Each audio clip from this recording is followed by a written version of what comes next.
Hello? Hello? Sorry, we'll be starting by half 12. Sorry for the delay. We're just trying to wait for some people to join us. So, starting by half 12. We're just 30 minutes late, please. Apologies.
We're still in the church, so permit me to use the word praise the Lord because this is still the house of God. We'll be starting now. Can we please just move forward, please? If you're sitting at the back, can you just please move forward? Thank you. Briefly, before I introduce our first session, I'd just like us to say a word of prayer, just to commit everything to God's hands. Thank you. If you don't mind, can you please let's just rise to honor God for giving us this opportunity this morning?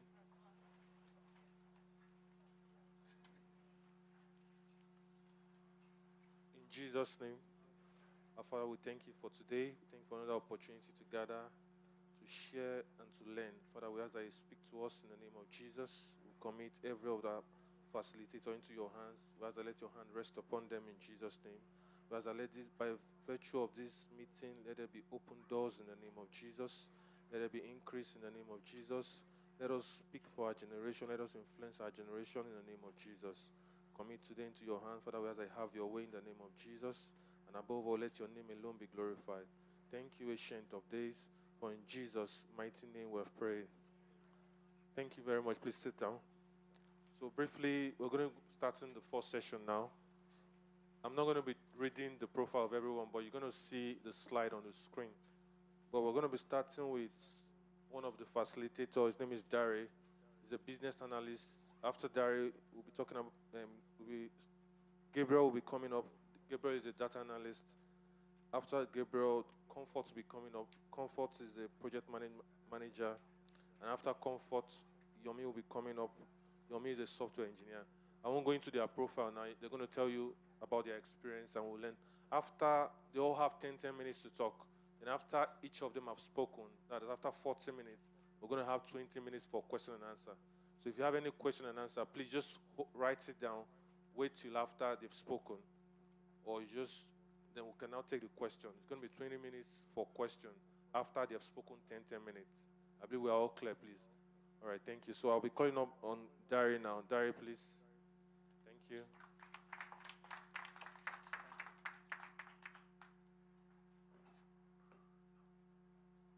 By default, I wanted to say praise the Lord, but I won't say that because I'm conscious we're in the church environment. But good afternoon, right? Good afternoon to everyone, and I'm happy to be here this morning. So, I think I want to start by saying, or by reiterating the obvious, that this is a rare opportunity to have different people in the room talking about different things. So what that means is it opens up options and opportunity for people. So from that point, I want to say thank you to the organizers. Well done. It's a good thing. So this afternoon, I'll be looking into business analysis. As not sure, some people must have probably heard about it.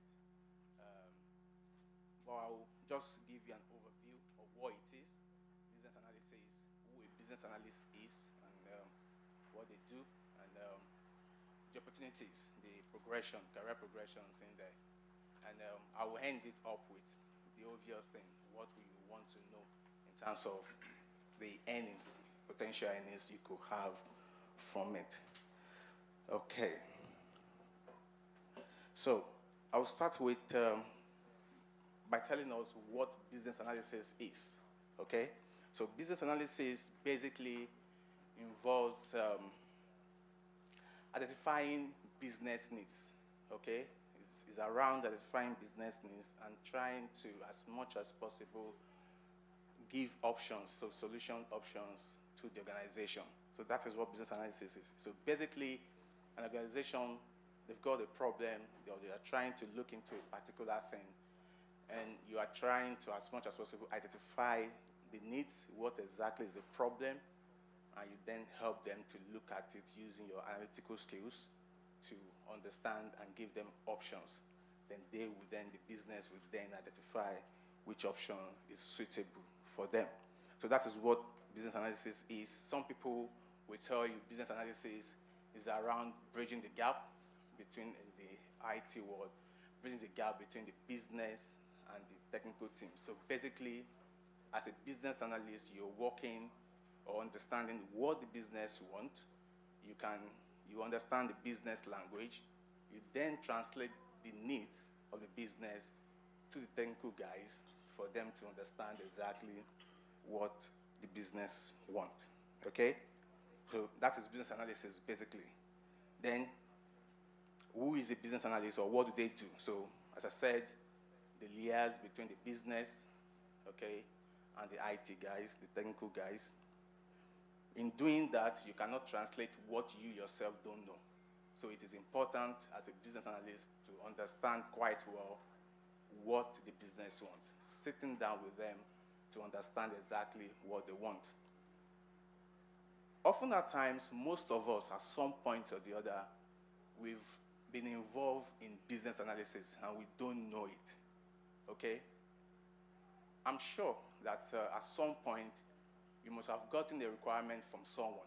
Say, somebody tells you, your friend, your dad, your wife, your husband, your kid, they tell you they want a Christmas gift. Yeah? If that happens, or your friend wants, he or she is thirsty, so that is the problem. So by the time you want to help the person, you start asking some questions, isn't it? So if somebody tells you, I'm thirsty, what do they want? What does that mean? Do they want fizzy drinks? Do they want water?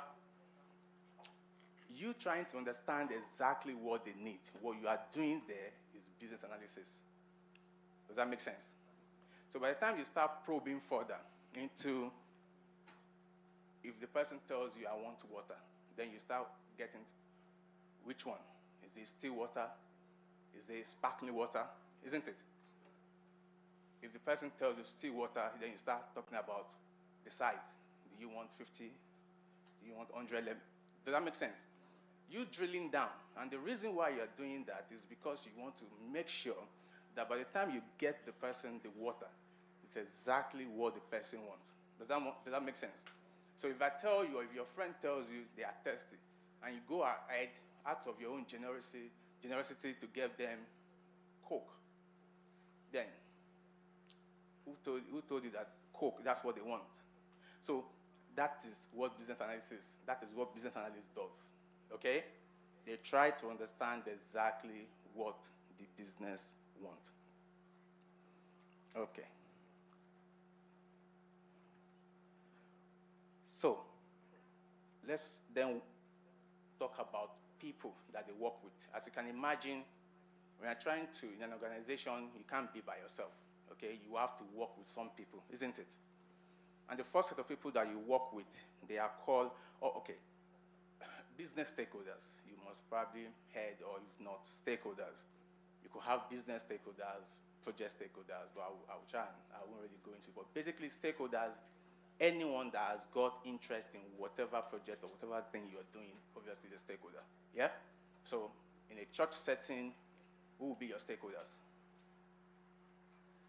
Or in a mosque setting? Okay, I won't go there. In your house, who do you think the stakeholder is? Your dad? Yeah? Or the father? Yeah? Who else? Yeah? Why do you think they are stakeholders? Why do you think they are stakeholders? Say that again? Absolutely. So the point is they are interested. They've got vested interest in that house. Okay? As you can imagine, the father has got interest in that house. The mother has got interest. The father, the children, they've got interest. They've got their rooms. They are interested in the TV, to watch TV. So they've got interest. So the point is stakeholders are anyone that are interested in a project or whatever you are doing, they will be impacted. And that is a stakeholder. So if you want to, maybe you've got a bed and you want to change your room or your kids' room, you need to consult them. You need to understand what they want now. They want a bunk bed. They will be impacted by you making changes into that room, isn't it? So you will consult them. At that point, obviously, they are stakeholders. Does that make sense? Okay? So we've got the likes of project managers. You will hear about project management. testers, developers. You've got UI, UX designers. I won't go into all those. But basically, these are examples of people that you work with. Okay? Does that make sense? So, what skills do you need to perform this duty? Trust me, there are transferable skills that I believe at some point or that we have, depending on what you do.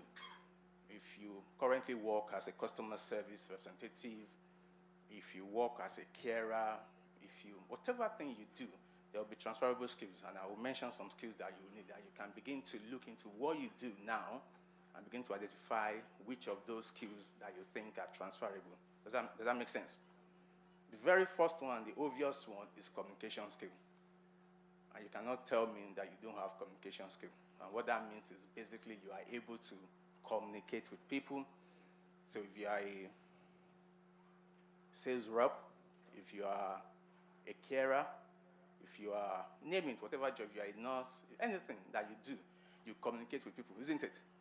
You are not a robot. So that's what you do. How many more minutes? 2. Okay. So I'll run through. So the career progression now. We've got the entry level, which is the junior business analyst. That's the entry level. You got the mid-level, so you talk about the main business analyst. Then you talk about the senior level, so you talk about senior business analyst, or even sometimes, depending on the organization, they tweak these names, managers and things like that. We got specialized role, so when you start talking about business architect, is a natural progression for a BA. Some people move into PO, which is product owner. It depends. So that's the progression. And lastly, I will talk about the potential earnings that you could earn.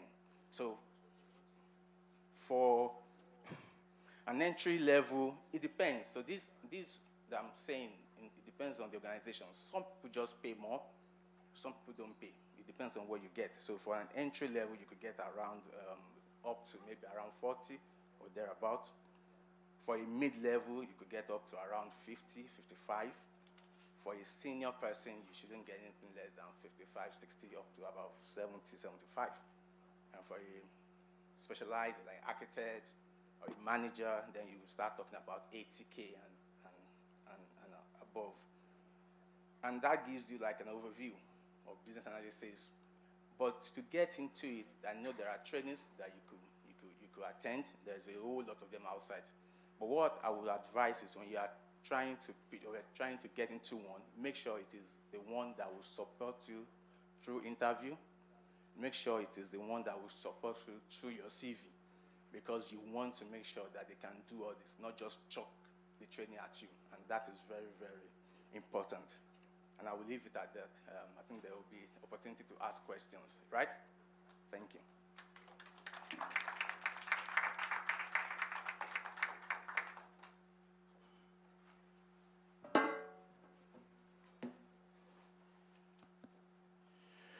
Good afternoon.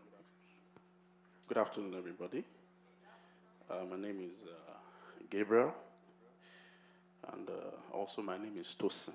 So, depending on how the Holy Ghost guides you, you can call me whichever one you want. So I'm a data analyst. I've been a data analyst now, coming up to like 13 years, and it's been a very, very interesting journey in the data world. Sometimes it's been rough, but to God be the glory. I always refer to myself as an accidental data analyst, because I never set out to study data in school.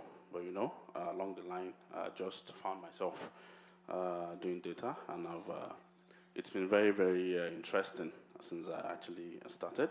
So I want to thank the organizers for giving me the opportunity to share a bit of what I know about data. So quickly, just been running through. So there really is no clear-cut definition as to what data is about. I think it's when you go into it, you have a feel of it. You then will understand what data is all about. Then you will be able to, in your own way, describe it to your own understanding and to people around you. So I mean, I always refer to data as a piece of information that you gather, that you cleanse. At the end of everything, the main point of data is to provide it to the end users, to the consumers, in a way that will be understandable to them, either to your clients or to your stakeholders, as the case may be. And yes, in the world that we live in right now, you might not agree with me, but the fact is, data is the new oil and gas in the world that we live in right now. Because so many things that, if you cast your mind back, like 15, 20 years ago, so many things that we did that we'll just do and will not take cognizance of. We do them today, and we're very, very aware. We gather data, and with the data that we gather, we make informed decisions. So, for example, for those of you who have got a smart wristwatch, unconsciously or consciously, when you take some steps, then it will show you how long you've actually taken, and then you can make an informed decision on, okay, regarding my health, if I need to, guide myself in some particular areas. So the data that has been gathered for you through your smart watch will actually help you in making informed decisions. And trust me, like I said, data is the new oil and gas, and the future of data is very, very bright. I mean, on a weekly or monthly basis, different forms of data, come out, and then with that, we make informed decisions about them. Okay, so data components. There are lots of data components. So let's use the Bible as an instance. We have the Bible, and we have various forms of the Bible. We have KJV, NKJV, NIT, NLT, AMP, CI, all sorts of, all various forms of data. But the key thing is, they all pass the same message. Jesus Christ is the same yesterday, today, and forever. Without Jesus Christ, you can't see God and all that, Now, that is the same way we have various data components. Even though I've got 10 listed here, but trust me, there are more than 10. But at the end of the day, they all pass the same message. Sending accurate data to the stakeholders, a clear-cut data to the stakeholders, and even if not 100%, at least the threshold must be at least 99.9% data. At best, it must be 100%, because as a data analyst, you want to present a factual information, a right information to the stakeholders. So I've listed, like I said, 10. But what I've focused on 7, which are in high demand in the world that we live in right now. So quickly, I'm just going to go through. For someone who has no knowledge, not even little, who has no knowledge about data, what I always advise is start with data admin. What we call a data entry. With that's with Excel, Microsoft or package with Excel. At least with that, you can just start with copy and paste with Excel, and trust me, with that you can learn gradually. For me, that was how I actually not like I actually dived into the big data world. I started from the scratch, and so quickly. We'll go to, so the first one I'll be talking about quickly. So it's data analytics. So data analytics is what we know as data analysis. So data analytics, basically, it focuses on data insights, and there are 4 types of data analytics.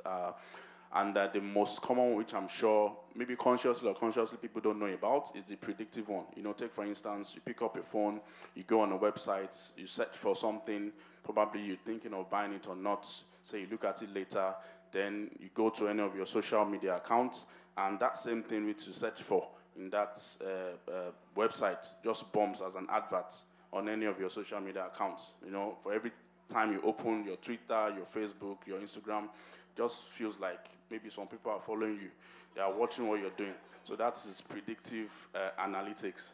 So database administration, yes, it involves building, like it's, as the name is, building data server, building a database where you store data, make informed decisions. So the RDBMS is a relational database management system, and those are the tools that you actually need to get into to be a database administrator. Then data BI pretty much focuses on reporting, visualization. When you present data and they tell you, okay, tell us how you got this, how did you get from point A to point B? So these tools are the things that you actually use in showing the stakeholders, graphical representation using different colors, making it all, all nice and proper. And data engineering, with this, you need to be proficient in coding. With data engineering, it deals with big data, very well, and various forms of tools as well, all listed there.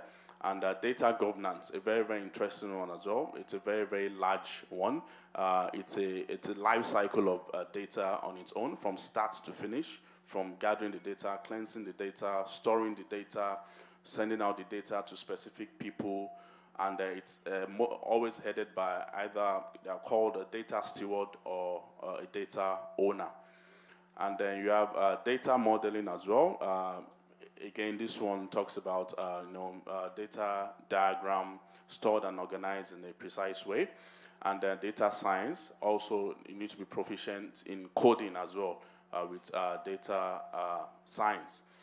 And finally, I know there'll be questions and answers, but for resource materials, these are all the key links that I've actually found where you can go, make informed decision, get as much materials as possible. And also, like I always tell people, if you don't have the funds yet to pay for any course or any subscription, I always encourage self-learning on YouTube. Always go there. And also, if you're on Twitter, there's a particular guy that I follow there. That's Kirk D. Bone. He's an expert in big data, everything you need to know about big data. And finally, just to drop this is outside of data. I know, most of us here, we might just be, looking to see how to go into our career. Don't be bothered. Must have actually applied for so many roles, and you got this response, unfortunately. I'll always tell you, always conquer the fear of rejection. Never let that bother you. Just keep doing it. And at the end of the day, so many of us say, not like we actually started like that, If you have to say our stories, it's to God be the glory. Thank you very, very much. I think I'm under 10 minutes.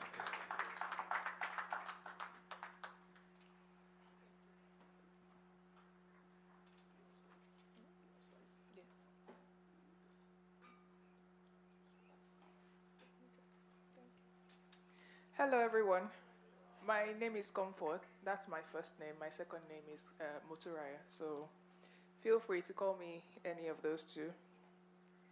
I'm a PMO manager, and I'm honored to share with you what PMO entails.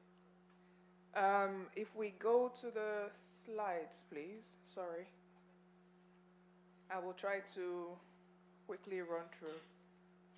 So, what is PMO? It just means Project Management Office. And there are different types of it. Before we go into that, when we talk about project management, we're talking about change. And every change is constant in life, right? The only thing that doesn't change is change, something like that. I think I may have missed that one. But basically, change is always happening in our individual lives and specifically in companies. Businesses will always deliver change. Maybe it's a business that deals with selling things. They will be interested in reviewing what they sell, how much they sell, the customer base, etc. In our houses, for example, or let's take the example of this church, we could want to change the interior design, right? That is change because you start questioning what is the scope of the change. So what exactly are you talking? What do you want to do? So are you thinking just the painting? Are you changing the carpeting? Are you looking at changing the soft furnishing, etc. So definitely it's a role that will always be relevant. Why? Because change is constant. So if you're thinking of, going into a new territory, it is something good for you to consider. So like I said, PMO means Project Management Office. And what do? We work hand in hand with the business. We work with other change practitioners like the project manager, like the business analyst, like the data analyst, etc., to make sure that the change that the business wants to deliver is done and aligns with the business requirements, so what the end game is for the business. And it is done in the right way to time. It is done within the scope of that, what they're setting out to do. So you're talking about time, you're talking about cost, you're talking about stakeholders. You're making sure that it's hitting all those targets. And then you're giving them a framework. Are they doing it in the right way?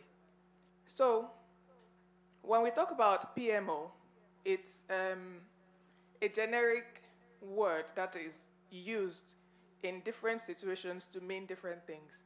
It could be project management office, so supporting individual projects. It could be program management office, so supporting not just one project, but several projects that are linked, say, under one heading within a program. It could also be a portfolio management office, so that's even wider. It covers both different projects and different programs. So it's just indicating an increase of scope, those different things. All of them are called PMO. So, but when you read the role description, it gives you an idea what it is they're talking about. There's also the enterprise level PMO. So that covers the organizational level of change, whatever they want to do within the organization, across different locations, across different categories. So it could be IT, it could be something not related to IT. That level of support, it's also PMO. Now, salary expectations, and this is just a guideline. You can get anything ranging from 95,000 to 30,000. It's not fixed. So you can get something more than 90,000 or 95, and you can get, I don't think recently I've seen anything less than 30,000 to be fair. But depending on the scope of the role and the business, so what company is hiring, you can get any of these amounts. So let's just bear that in mind. So I'll go to the next slide. And that's talking about the skills. Now I'll challenge you to, if you want to try something new, consider all these things that we're going through today. The people doing it are just regular people like yourself and myself. So I will not go into the exact specific nature of the role, but I'll tell you what in general you would need in order to be a PMO. And the first one is the communication mentioned by Brother Gabriel just now. So, because you will be dealing with stakeholders, and we've talked about what stakeholders are, you will need to be able to engage with them effectively. So, communicate, communicate, communicate. And I believe we can all do it. Strong analytical and problem solving skills.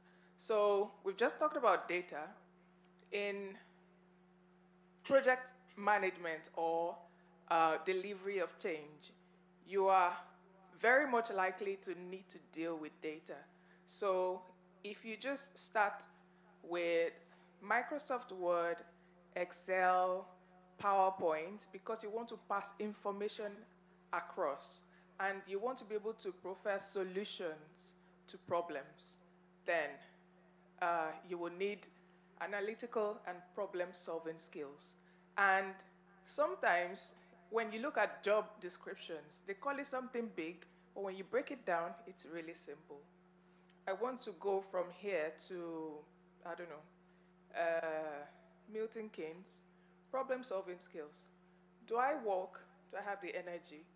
Do I go with the bus? Where do I need to go? etc. Do I just get Uber? Is it affordable? So looking at how to break down a problem, address it, profile a solution, and arrive at that solution.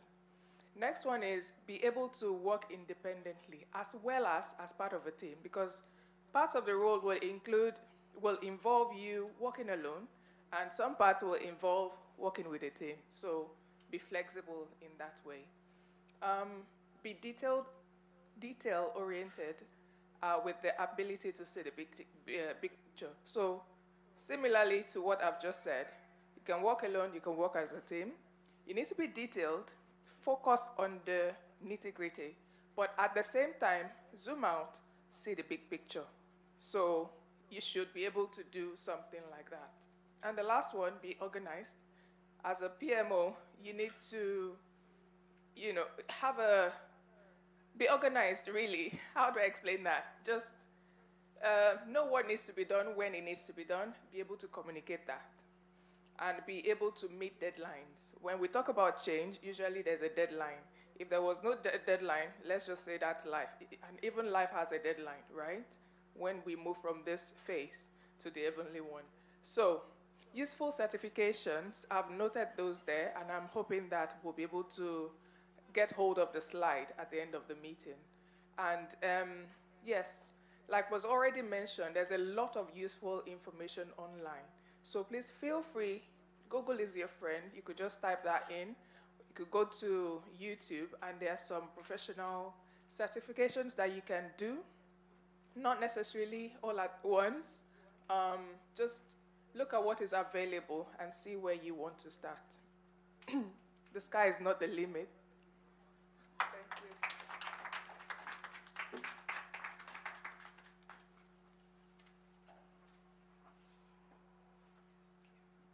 Thank you. Okay, first of all, I want to thank the organizers. Benga, well done for putting this together. And I like the way you've arranged it, because you put my boss in front of me. And now me as a software engineer, I'm coming last, because I have to listen to all of them in meetings. Yeah. Okay, software engineer. My name is Abayomi Odelaye. Most people call me Yomi. I've been a software engineer for 13 years plus now. I currently work for the Bank of England. I'm doing some work with digital currency, converting our British pounds into digital. Software engineer is a massive field. I don't even know where to start from. 10 minutes is not enough to be able to tell you all the information I want to tell you, but I'll give you the cheat code. Number one, you have to fall in love with it. If you're not in love with it, it's not for you. So there's no point. Let me just say it now. You really have to enjoy it. You have to fall in love with it, because it's hard. Let me just put it out there. It's hard. But if you love it, you will persist. Majority of the people that I work with, sometimes they say, why are you always smiling? Why do you enjoy? I enjoy what I do. I actually love it. So number one, you have to love it. So these are my cheat code for you. Then number two, don't be a jack of all trades. Okay, as a lead software engineer, I'm responsible for hiring people and also lead a pod of engineers. One of the things I say the most is people know a little bit of everything, but you need people that actually know the core foundation of whatever technology that we're working on, because those are the people that can work with you and you can move fast with. So when I'm interviewing people, that's one of the things I look for. So please, don't be a jack of all trades. If you're learning Python, focus on Python. That's a software language, by the way. If you're learning HTML, focus on HTML. Because me as a software engineer, I've been blessed to know majority of everything out there. But if someone comes to me and say, I'm a Python engineer, I'll respect that person because I know he probably know more than me in that area of Python, even though I know a little bit on how to solve the problem. But that person probably will know more than I do. So please don't be a jack of all trades. Time. This thing needs time. You have to really dedicate time to it. So if you don't, sometimes you see me on my iPad at home. If you're there, I'm reading blogs, read new technology that's out there. Crypto is another one that's out there. I'm working with it very closely now. You need time to invest into this, okay? Practice. Most people know me in this church. I'm a drummer. I played drums when I used to attend this church. For those kind of skills, you need practice. You know, that just practice make you perfect, right? You need to practice. Because I've seen my engineers, they say, oh, I know how to do this. But then when I ask them to do the work, they're spending hours and minutes. You need time, okay? Another one is read.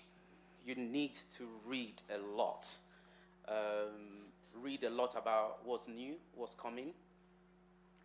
Read a lot about what you're working on so that you can have a new, fresh perspective. And then this is the most important thing. Now, maybe the way I'm talking from a lead engineer, and I see this a lot in a lot of engineers out there. Problem-solving skills. You really have to have that. You know, how to really, I would like to be in a position where I can hire somebody and leave them alone, and I know they've got it, because they can go and problem solve. But engineers that keep coming to you over and over again to say, what am I doing again? What am I doing again? How do I do this again? What did you select yesterday? No, you really need to develop a very great problem-solving skills. Now, cheat code to software engineering. There's a lot of blogs, there's a lot of tutorial online. You can go on YouTube, you can do a lot of things online. But please, my advice is to focus on one programming language and be good at that one. Once you are good at that programming language, move to the next one. I myself, as I'm standing here, I can't count how many programming language I know. And I can't count how many programming language I've been introduced to in the short period of 2 weeks, just to do my work. But because you've already learned the core fundamental, which is what I mean, you need time. That programming language is transferable knowledge to other programming language. So if you're a software engineer, please, or you're trying to become a software engineer, number one, you have to fall in love with it, and then you have to give it time. Okay. Salary-wise, this is the good thing about it. They do pay well if you find the right organization. Starting salary start from 45 to 50 sometimes. It depends on the organization. If it's in a fintech, i.e. banking, etc., they would pay that much. If it's somewhere below that, they will probably start you from 35,000 upwards. Now, this is my advice to people. If you're going to software engineering because you wanted to make two ends meet, or the salary is great, again, you will get in, you'll be frustrated out of it. I enjoy the position where I am now because, number one, I keep saying I'm in love with what I do. So that actually transmits that I can go a bit higher, in my career. So if you're just looking at it, I just need to put food on the table. Yeah, I understand. It's a very fast code. But the faster, the way you fast run into it, you're going to run out again because you will find out it's not for you. Okay. So as a software engineer, a junior software engineer, starting salary between 35 to 50. A mid engineer, starting salary between 50 to 60. A senior engineer, starting salary between 80 to 90. A lead software engineer, starting salary between 120 to 140 per annum. But don't let the money be the driving factor. Let the love for it be the driving factor. If you have any question, please ask me.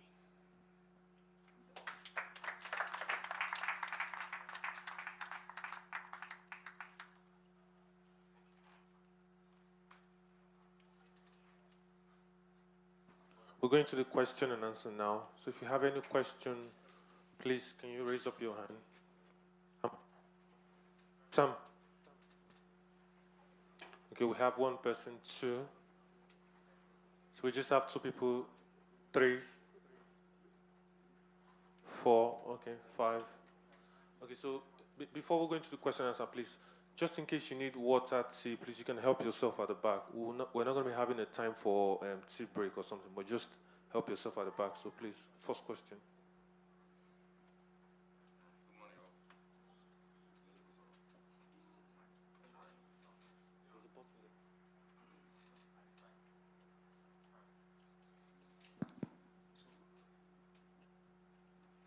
Good morning, and thank you very much.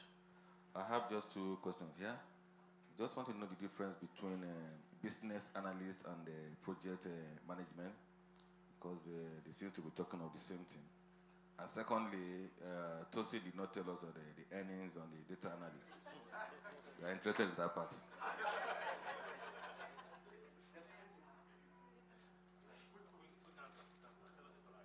Yeah, sorry. I actually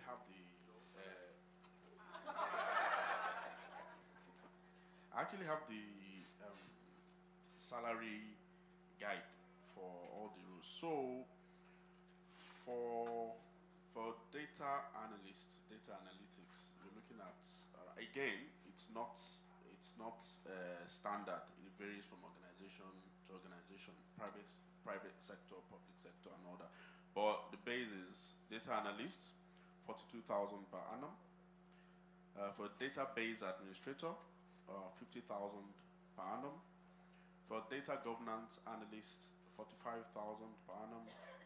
For data engineer, looking at around 48K per annum. For data modeler, you're looking at 55,000 per annum. For data scientist, you're looking at 48,000 per annum. And for a BI analyst, you're looking at around 36,000 per annum. Thank you. I think that's for comfort. Really? Okay. Let's think about a secretariat. So, in a chain delivery team, that is a project delivery team, we have different professionals. We have the business analyst, so bridging the gap between preferring the different solutions to the business that is fit for that business objective. And then you've got the project manager who is in charge of delivering the change. Now the PMO, the project management officer, is like the person in charge of the framework, the governance. So how should you deliver the change? Yes, we should deliver the change, right? But how do you go about it? Giving us the parameters, the law, right, and order that the delivery team need to stick with. For the project level PMO, like I said, it supports the project manager, helps the project manager to know what documents they need to fill out, know what meetings they need to hold, know the timetable, who to engage with, all of that. So the support to deliver that change. And as it goes up, where you go to the program level, the portfolio level, the enterprise level, it branches out and covers more ground, making sure that change is being delivered in the right manner, using the right framework. So think about it as a secretariat of delivering change within a business organization. And there are different types as well, which I didn't cover because of the time. So some are in charge of finances, not just attending meetings and things like that, but they manage the budget of the company to deliver change, and make sure that everyone is complying. No one is going over budget, and if they're going under budget, well, what else can we use that money for? That sort of thing. Thank you. Just to add to what she has mentioned. So for a business analyst, then, so she's talked from a project manager PMO point. From a business analyst, then you're now talking about somebody that will now begin to understand exactly each of those things that is needed. So you want the change, you just want interior decoration, okay? So the project manager will then have to make sure that this is delivered to time, to budget. This is how much the church has got. This is how long they are looking to execute it. The PMO is the governance, making sure that every of the, if you look at it like a police, making sure that things are done properly, okay? That is, now a BA, a business analyst, then will now begin to look at the integrity of those things. So if you're using a paint, what type of paint are you looking at? If you're looking at color scheme, what kind of color scheme are you looking at? So does that make sense? That's what the BA will start identifying. So those needs, those requirements is what the BA will use. Again, I've used description of an example of a kid's bedroom. Okay, the business analyst will start looking at what kind of scheme. Do they want a wallpaper? If they want a wallpaper, they want it and Disney theme, the carpet, those needs is what the BA would need to understand, okay, so that they can then begin to tell whoever that will supply that. Does that make sense? All right, thank you. The next question, please.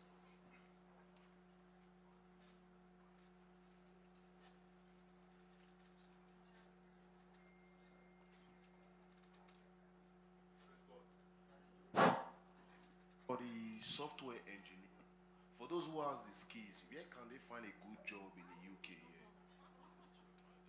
So that's for your me. Okay, we'll come back to that very shortly. Let's have the second question. Second question. Okay. Just help us have the answers noted. Thank you very much. I have a couple of questions. My first question is to PMO Officer Comfort. You did mention a couple of things about project manager. I'm a project management student myself. Can I ask what the career progression is in project management? What are the entry-level jobs you should be targeting? The next question is to Engineer Yomi. You spoke about jack of all trades not being a jack of all trades, and I can say that I understand what you were saying. However, my question is, relatively looking at it from two perspectives, where I'm not quite sure we'll get people who are streamlined to data analysis. You've studied data analysis from your undergraduate days. You came to do your master's. So I'm just saying you might happen to have different skills, different qualifications. Where is the balance in all this? How do you posit yourself to be somebody who is well-grounded in different things, as well as who's being a specialist? I don't know if you get my question. So you're not a jack of all trades. You have a particular, some particular skills, but how do you balance it? And then my last question is, what are the components of a typical job requirement? We're talking skills from the speakers that have come up. We've been able to mention skills, certification, but what are the other components that makes you meet up in terms of the job requirement? I don't know if you get what I mean. Thank you. Yeah, praise the Lord. Relative to what he asked about the last speaker, Engineer Yomi, I wanted to find out, because engineering is very broad. So for instance, I'm an engineer. I read mechanical engineering, but I've basically worked as a safety engineer. So it's streamlined to different categories of engineering. So like you said, we want to understand that's your meaning of jack of all trade, because most times if you go to vacancies, you see they might be asking for a particular engineer that has a bit of some other knowledge. For instance, you can have a mechanical engineer who they are asking. I've seen some jobs in this UK. They might be asking of some of those software to add to your CV. So I wanted to know, for instance, for somebody who has an engineering background, is it advisable for the person to apply as a software engineer, or are there specific software courses you will have to add to your CV to make you a good candidate for the job? Then again, this question goes to all of the speakers. Everybody here comes from a different background. They have different knowledge. So we are all learning what you just said now. So what I want to find out, what are the courses that are advisable to add to each of us CV? Is it that someone that has marketing, I read marketing or business, can just zoom into project management?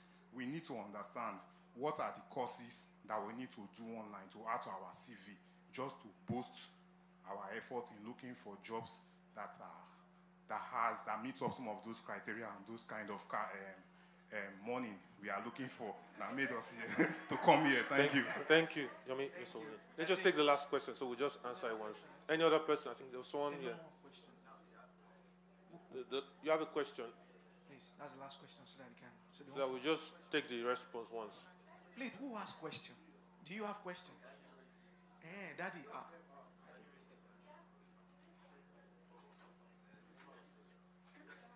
So, comfort, one for comfort, two for Yomi, and the whole house. Okay. Yeah, my question is actually basically on data analyst. I want the speaker to actually speak on the difference between data science, data analysis, and being a data analyst. That's number one. Then number two is actually what made me kind of run away from data so far when I have the opportunity to be trained then was programming. Because I remember that the person that was about to teach was like, if you are not good in programming, because I studied mathematics and I know how difficult it could be, when you are talking about programming, you have something else to think of, you have something to you input this, it's not coming out well, you'll be thinking, even while sleeping, you'll be dreaming of.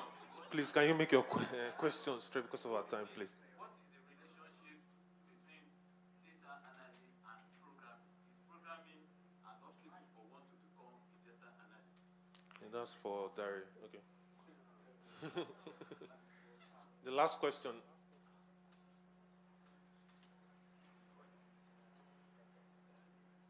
One, two. Okay, praise God. Yeah, my question is for BA and the data analyst. Is it possible to combine the two together, or it's not possible? All right, thank you, sir. So we'll start with Yomi.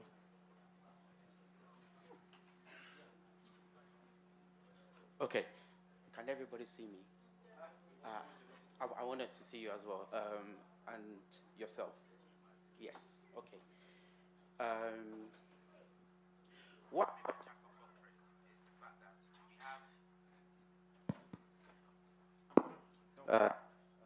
what I mean by jack of all trade is the fact that software engineering is broad.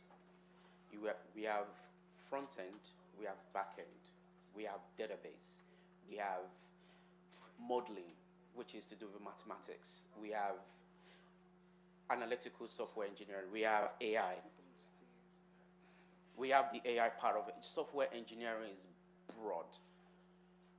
What I mean by jack of all trades is if you're trying to get into software engineering and then you're upping along all of those lines, you never actually decide to focus on one.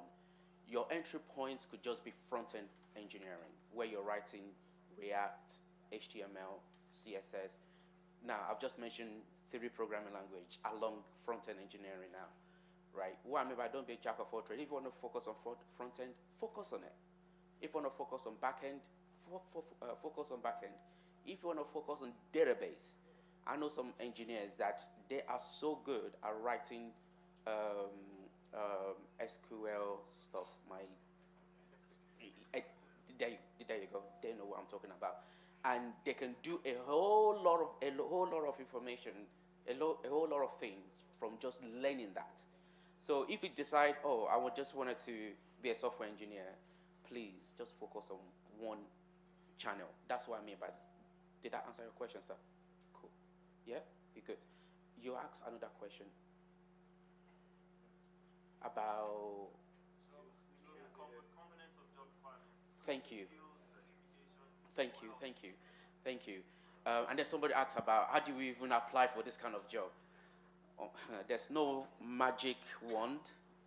If I have one, I will have offered it to you. But my advice is you need to be persist. You just need to go online and keep applying. Right now, the job industry, I'll be honest, the job industry, some of us will tell the truth here, is very messed up at the moment. It's very challenging. The job industry is very, very, very, very challenging. But again, I would advise you, keep persistent. I'll share a testimony. To 2023. 2023, one of my contracts finished in January 2023, and I didn't get another one till November 2023. Yeah, that's to show you how the industry is like right now. So I'm not trying to, and this is somebody like myself that has years of experience. Okay, so not to scare you that nothing is impossible. I mean, I interviewed about 5 people last week. So people are still applying and people are getting the role. And the good news is the industry is actually opening up now, that people are coming in. But again, just please, my advice is, if you wanted to do front end, just focus on front end and be good at that. All right, thank you. Comfort. Hello again. So if I remember correctly, the question, you're asking about the entry-level point and the career progression and the certifications, what you can put on the CV. All right. Okay, so entry-level point for PMO, someone can start as a PMO support officer. And what that means is there's a PMO in that team, and then there's someone there to support them. So I've got a list of things to do as a PMO, PMO practitioner, right? But I have someone alongside me who I can push some of that work to. It's a really good way to learn what it's all about, whether you like it, and the components of the role. So entry-level point for something like that, I would advise learn the Microsoft suite. So Microsoft Word, Microsoft Excel. If you have the opportunity, do a Prince 2 practitioner or even the foundation course. Now that helps to understand what the project management is all about, what the project management office comprises of in terms of the people doing the role, your role as a PMO officer, and what that entails. So basically, you learn the terminologies. Basically, you also learn what it involves. And that will give you a sense of whether you like it or not. Now, progression. I mentioned some of those. It could be a PMO who handles projects, supports a project manager, and that's the scope of the work. Or it could be a program manager, program management officer who supports more than one project, or it could be the portfolio level or enterprise level. Now, sitting at the top of that, you could have a lead PMO. So that's like a senior PMO who would support people doing that sort of role. Or you could have a PMO manager, someone who has a team sitting under them who gives leadership to that team. That's a progression. You have senior managers, so that's just a level ahead. And then you have the head of PMO. So the head of PMO in the business sets up the framework, so writes the law book for the business to deliver their change. So that's another level. And when you talk about head of PMO, you're talking about the really top level. So you would expect that 95 or above range of payment for something like that. Have I covered everything, or is there anything else I should go through? Thank you. Thank you, Comfort. I think we have one for the general house. Who wants to take the response?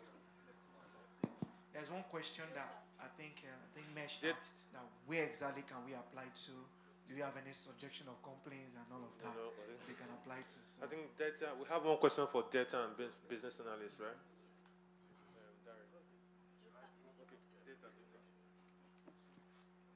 Yes, I think regard the one for data, you asked, sorry.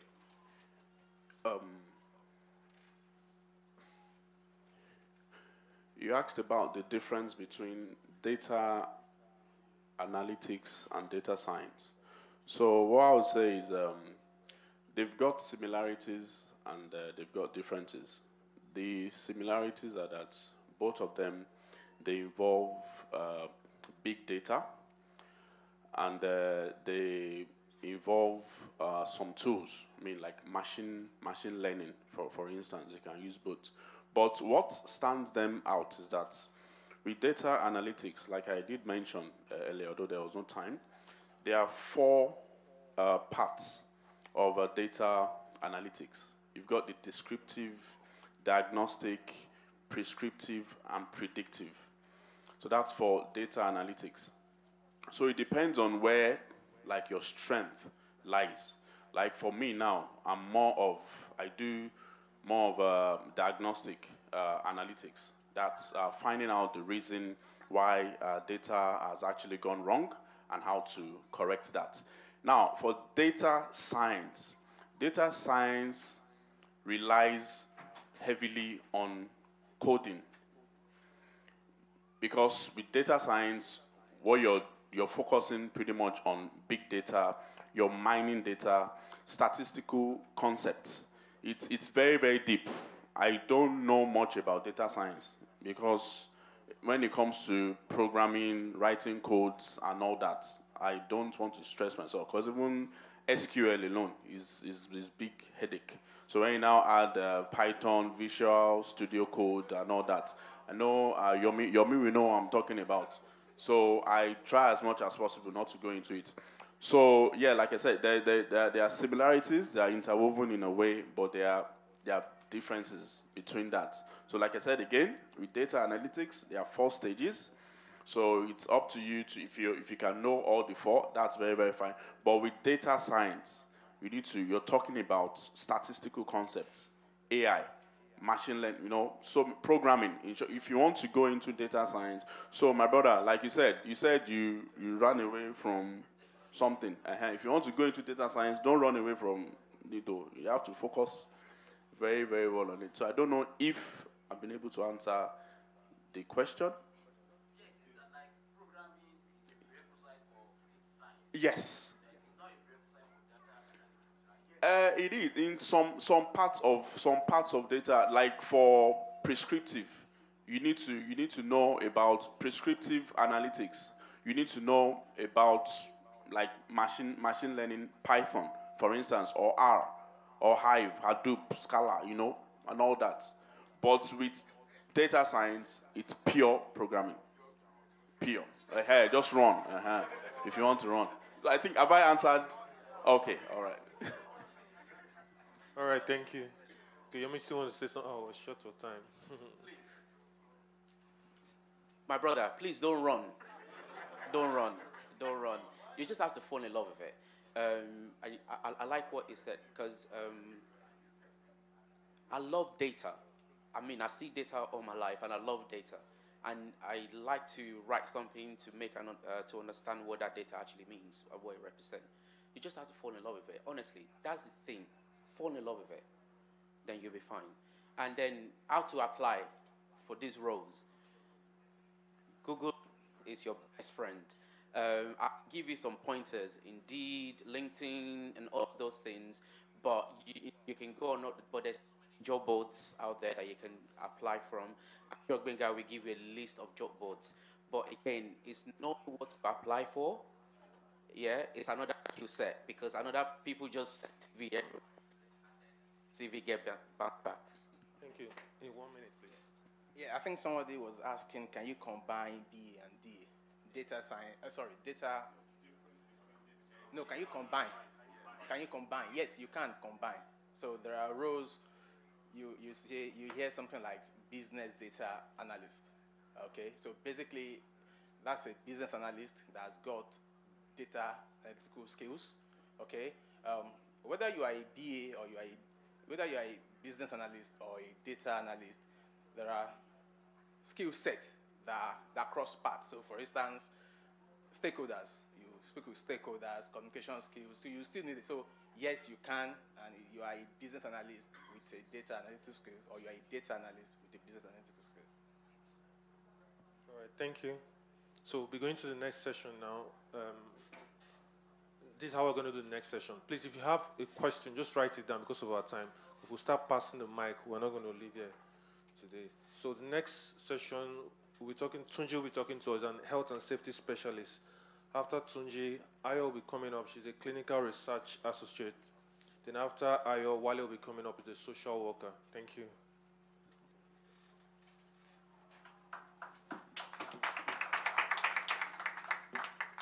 Hello, everyone. Honestly, it's an honor to be here in front of everyone to talk about my role for the first time. I've never had the opportunity to stand in front of people. Well, I say in front of people, I mean to talk about what I do. I talk to a lot of friends, but what I do is one of those roles that not many people know about. As a matter of fact, when people see me, they say, how do you get into this? And I'll tell you, it's easy. Health and safety is easy. But the first question is, what is health and safety? So health and safety, I'm just going to give you a quick definition, and then I'll elaborate more on it. So health and safety is a set of practices, policies, and laws that protect people from injury or illness in the workplace. So every day you go to work, health and safety ensures that you go to work safely and you come back home safely. Now, this is why I used to say I work every day. I say to people that I work with, that, listen, my responsibility is to make sure you go home the same way you came to work today. Now, also, I used to give them one thing. I'm writing a book about, the title of the book is called Ripple Effect in Construction. Now, I work in a construction industry and as a health and safety manager. And there is so many reasons or so many things that could lead to accidents at workplace. And one of them is fall. People are working at height, they fall, or maybe plant vehicles and stuff like that run into them. And the reason for that is usually carelessness and all that. People don't care when they go to work. Now, health and safety responsibility, my responsibility is to ensure that I put everything in place to prevent that accident at work. So that's what I do. So how do I get into health and safety? You have to write some certifications, and they're not difficult. And if you so the first one, the basic one is it's called NABOSH National General Certificate in Occupational Health and Safety. Now, the second one, if you want to specialize in an area, like I said, I work in construction industry, you can then write the NABOSH Construction Certificate, okay? Now, if you want to specialize in fire safety, then you can write exams such as NABOSH Fire Safety.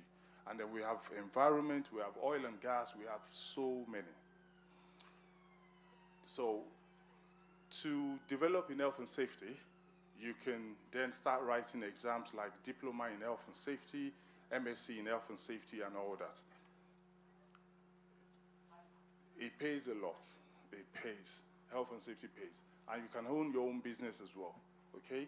But the beginning, to get into health and safety, is good to start as a health and safety coordinator or a consultant. When you start as a consultant, you will go to different businesses, you learn, you have so many experiences, okay? And when you join a consultancy firm, the firm they would give you the opportunity to learn from people that are already there. So you learn quickly. Because writing the exams alone is not enough for you to understand what you're doing when you get to workplace. But basically, mainly, health and safety is just making sure people work safely and they go back home safely. Now, one of the reasons why I joined health and safety is because I don't want to be saying yes sir to people. I used to work with some of us here. We used to work together back in the days. And I used to say to him, my very good friend, Darren, I used to say to him that at some point, I don't want to be saying yes sir to, especially, sorry, I hope there's no white person here. I used to say, I don't like saying yes sir to these people. I want to be in a position where I'll be an authority, okay? Health and safety will give you that. When you speak, people listen. You tell them what to do. You don't negotiate. You don't, because we're talking about health. We're talking about life and death. So if something happens, it's your responsibility. So when I say something, they have to listen. So it's a really, really job role if you're interested. But you just need to do a bit of certification and then start as a consultant or as a, what's the other one now? Coordinator. And then from there, career-wise, you can go, you can become an advisor, you become a manager, you become senior health and safety manager, you become a regional manager, lead. I mean, the list goes on. And also, you could go to places like Saudi Arabia, you can go to Qatar, Bahrain, and so much money to be made. So that's health and safety. Thank you so much.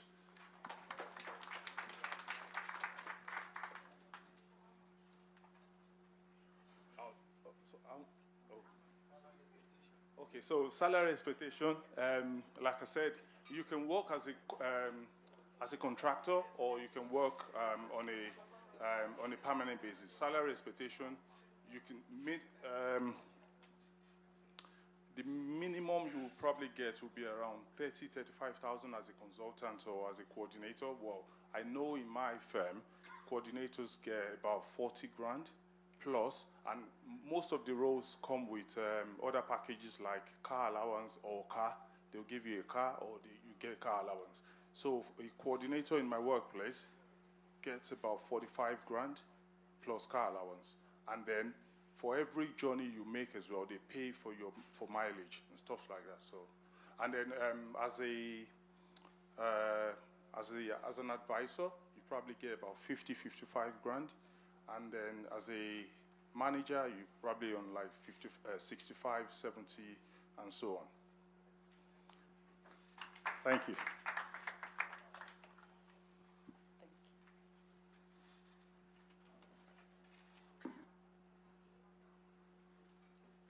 Good afternoon, everyone. My name is Ayo, and I work as a clinical research associate. And from the name, clinical, so let me just start from what a clinical trial is. So I work as a clinical trial is just the development of new drugs. When we are researching to develop a new drug for any disease at all, might be cancer, any disease at all. So this is what clinical trial is. I'm a health practitioner from the name. So what do you do? Who is a clinical research associate now? So you work in a clinical settings and you monitor the clinical trials. Let me explain better. You're like an auditor, auditing the books when they are doing a clinical trial, when they are researching. So you go to so many hospitals, so many sites to monitor them, to see that they follow the good clinical practice, that's called the GCP, and also to follow the rules and regulation that is set by the regulatory authorities. And who are these regulatory authorities? In the UK, we've got the HMRA, and I will give you an example of Nigeria. We've got NAFDAC. We've got in America, we've got the FDA. So you must follow the rules and the regulation of these people. Then you can also be called a clinical monitor. So, where do you work as a CRA? Like I said, we work with pharmaceutical companies, or we have people that we call the contract research organizations. They're called the CROs. So these CROs are like an agency to pharmaceutical companies. So those are the people you work with. You work with medical research institutes. As we know, we can see some research institutes in universities, in hospitals, and also you work with government agencies like the NHS. So, and who are the people you work with? Obviously, I work with the medical doctors. We call them the principal investigators. But they are the people that specialize in a particular disease. For example, maybe they are specialized in cancer of the breast. You work with anybody that you, for example, the drugs that you want to do. Maybe, for example, you want to produce a drug for eye, then definitely you work with an optician. So those are the people you work with. You work with research nurses. You work with radiologists. Many people in health settings, these are the people you work with. And I've actually spoken about the responsibility is just to monitoring, just to auditing the books. That's it. Then the career path. Depending on the setting you work, if you work for a pharmaceutical company, if you work for a pharmaceutical company, for example, you can become a feasibility leader. I won't go into details. You can become a director, project director of the pharmaceutical company as well. And what are the salary expectations? CRA is divided into let me say 3 stages. We've got the entry level, we've got the mid-level, and we've got the senior level. So for the entry level, we've got in-house CRAs, and we've got the CRA1 with a salary expectation of from 38,000 to 55,000. Like everyone has said, depending on the organization.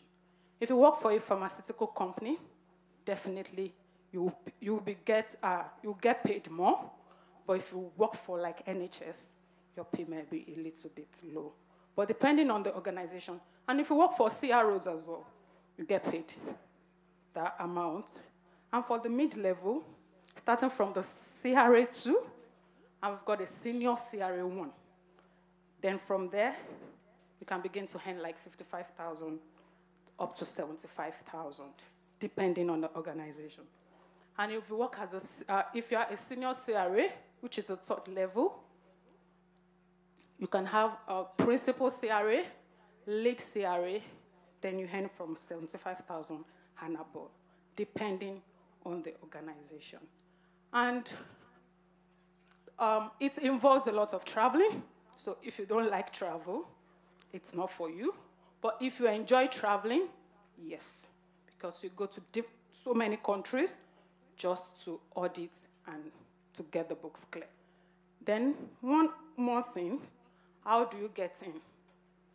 It's just training like everyone has said. You can go online, go on YouTube, then do the trainings, then you'll be fine.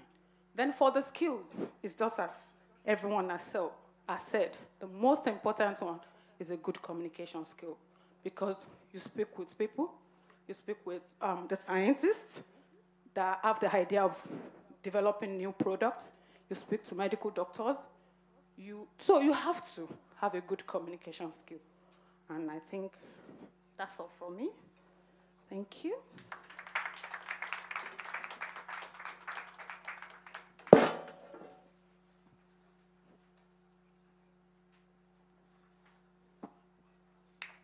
Praise God. I think I'm in my home, everyone knows me. My name is Olawale. I'm a social worker, and that's one of those jobs that people said, why social worker? I remember when I was studying, someone met me in London and said, why social worker? That you too, you want to be collecting people's children. The fact is beyond that. It's not about collecting people's children. It's about working with family. If you gather 10 people in their lifetime, 7 out of that 10 will have something to do with social worker. As you hear now, if you want to go deep, up to 10 to 20 people might have something to do with social worker. So it's about our life. It's about how we support people, how we promote independence, and how we save and safeguard individuals. It's all about safeguarding. And everything we do is about evidence-based. So anything they do, they need to evidence it, why they're doing it, and they need to justify it. And it's as simple. How do you become a social worker? I got a slide. How do I get this slide? So that people can see.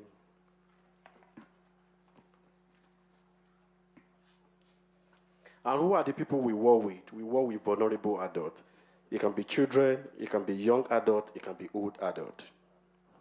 And where do we work?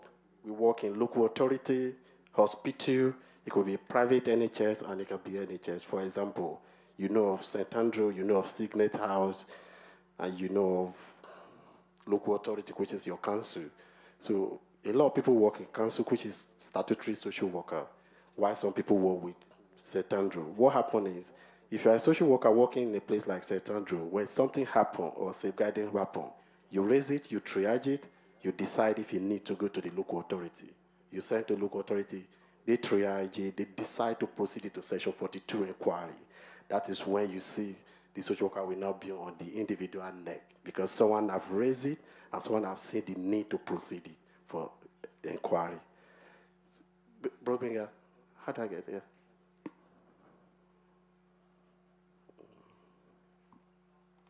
And what are the skills you need? Is communication skill, empathy, problem solving, resilience, understanding, safeguarding, and social care policy. If you're working with adults, it's mostly of care act. It's what the act says. So any decision you are making is not your decision. It's what the care act said. You need to look at the element. And if you're working with children, it's children act. So it's what the act says about how to protect children.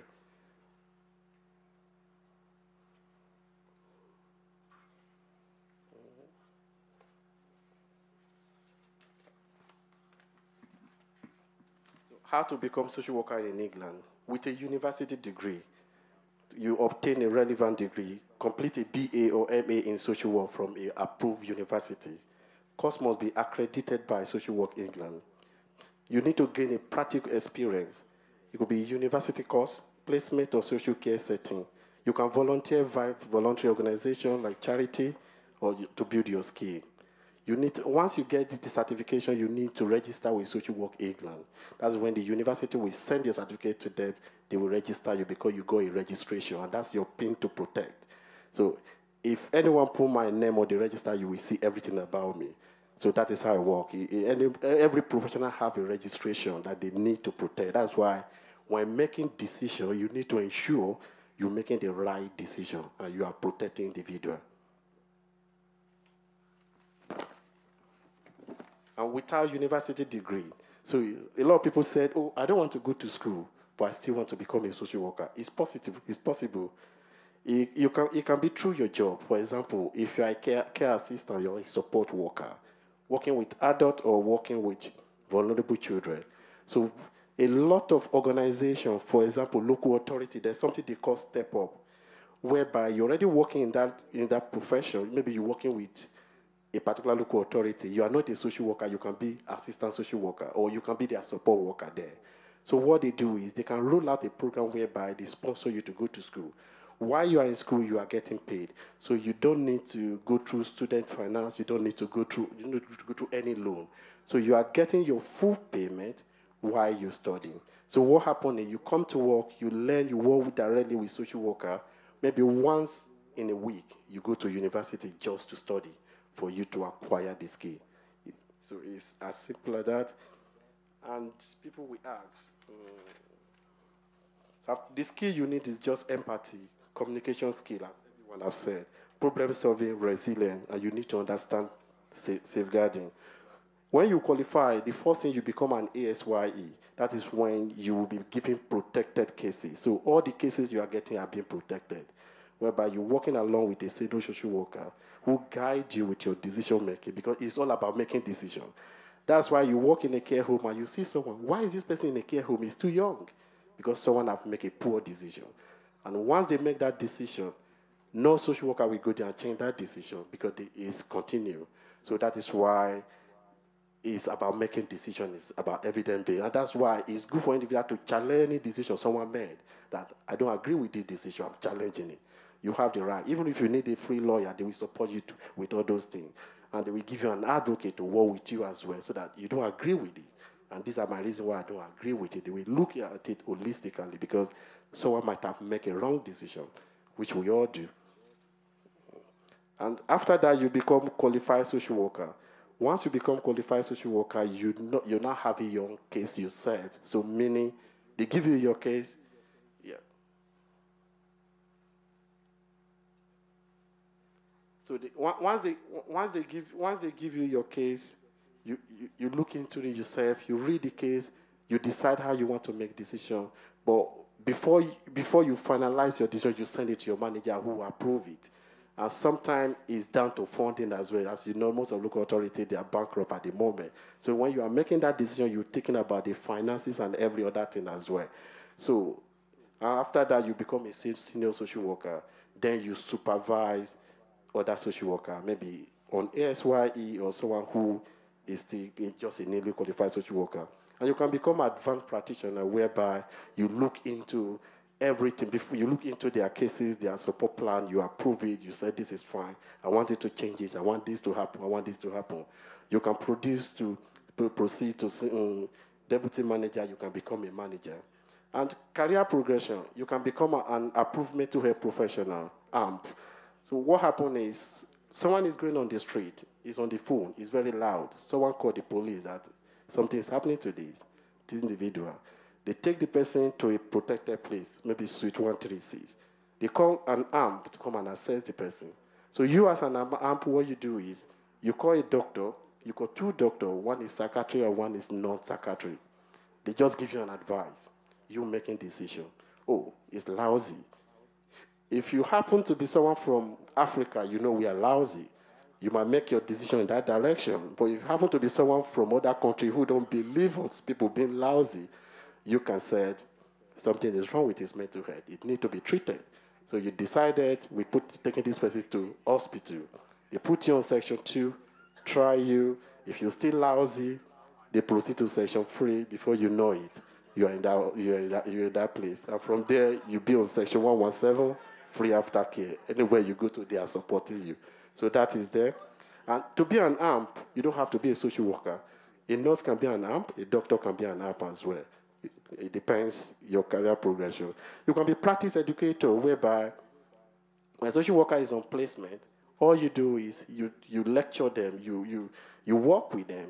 Anything they do in that placement, you make sure they are well protected, they are looked after. And you can be a best interest assessor. For example, when someone is in that care home and you said he's working with or without purpose, so what do? You say, oh, we need to be locking the door. You don't have the right to lock the door because you need a legal framework. That is when you call a best interest assessor. They put those in place. That's devaluation of liberty safeguarding. They come out, they do the assessment, they say, oh, we need to restrict this person movement not to be going out. So they may proceed to call to protection, they do all the paperwork. They say, okay, we need to be locking the door now, and that is what you do. And you can become an ADHD assessor. So what you do is, because there's a lot of waiting lists for ADHD now, and because we need more people who can assess these young children to see if they have ADHD or not.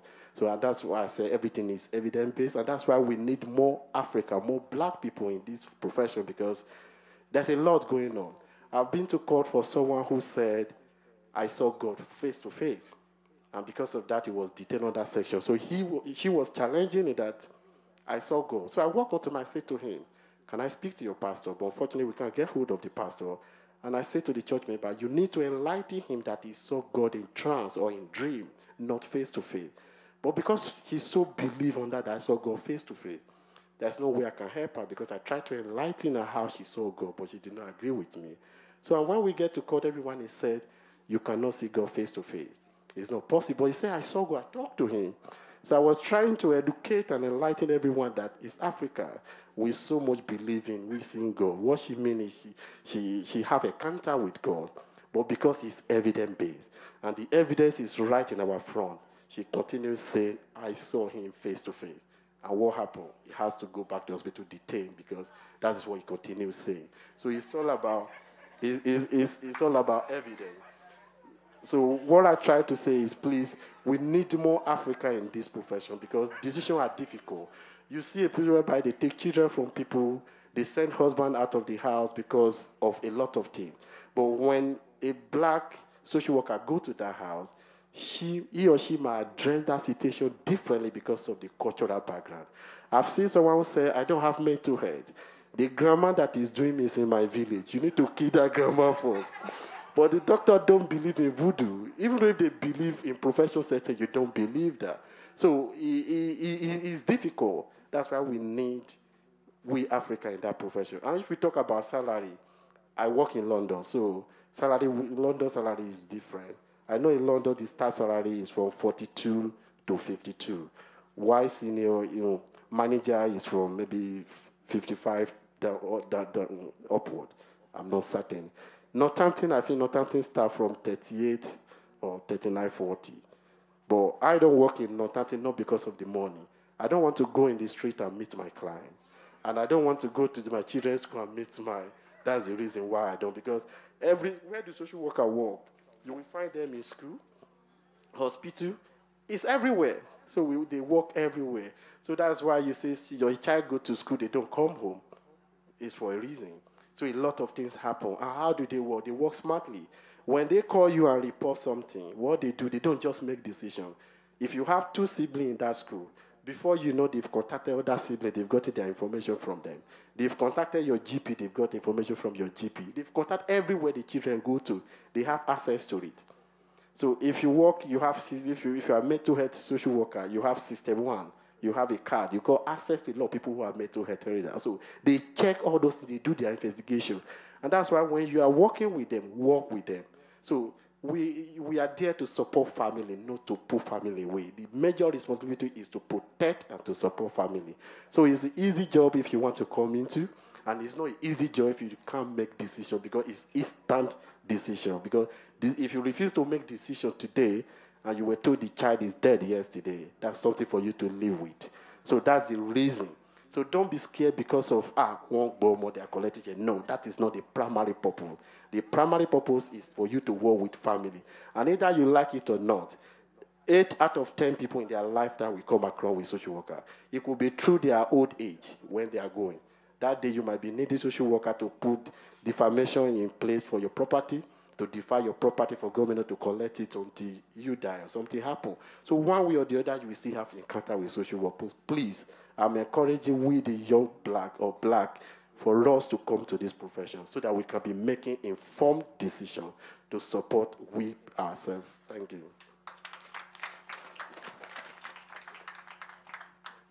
Thank you. Thank you to all our speakers for this session. Do we have any question for them? Question 1. Brasam.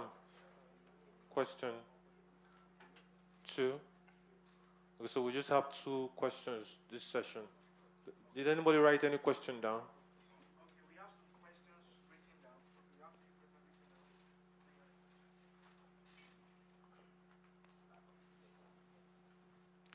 So we have 2 questions written down and 2 people raising up their hand. Thank you. My question goes to the brother that spoke about health and safety.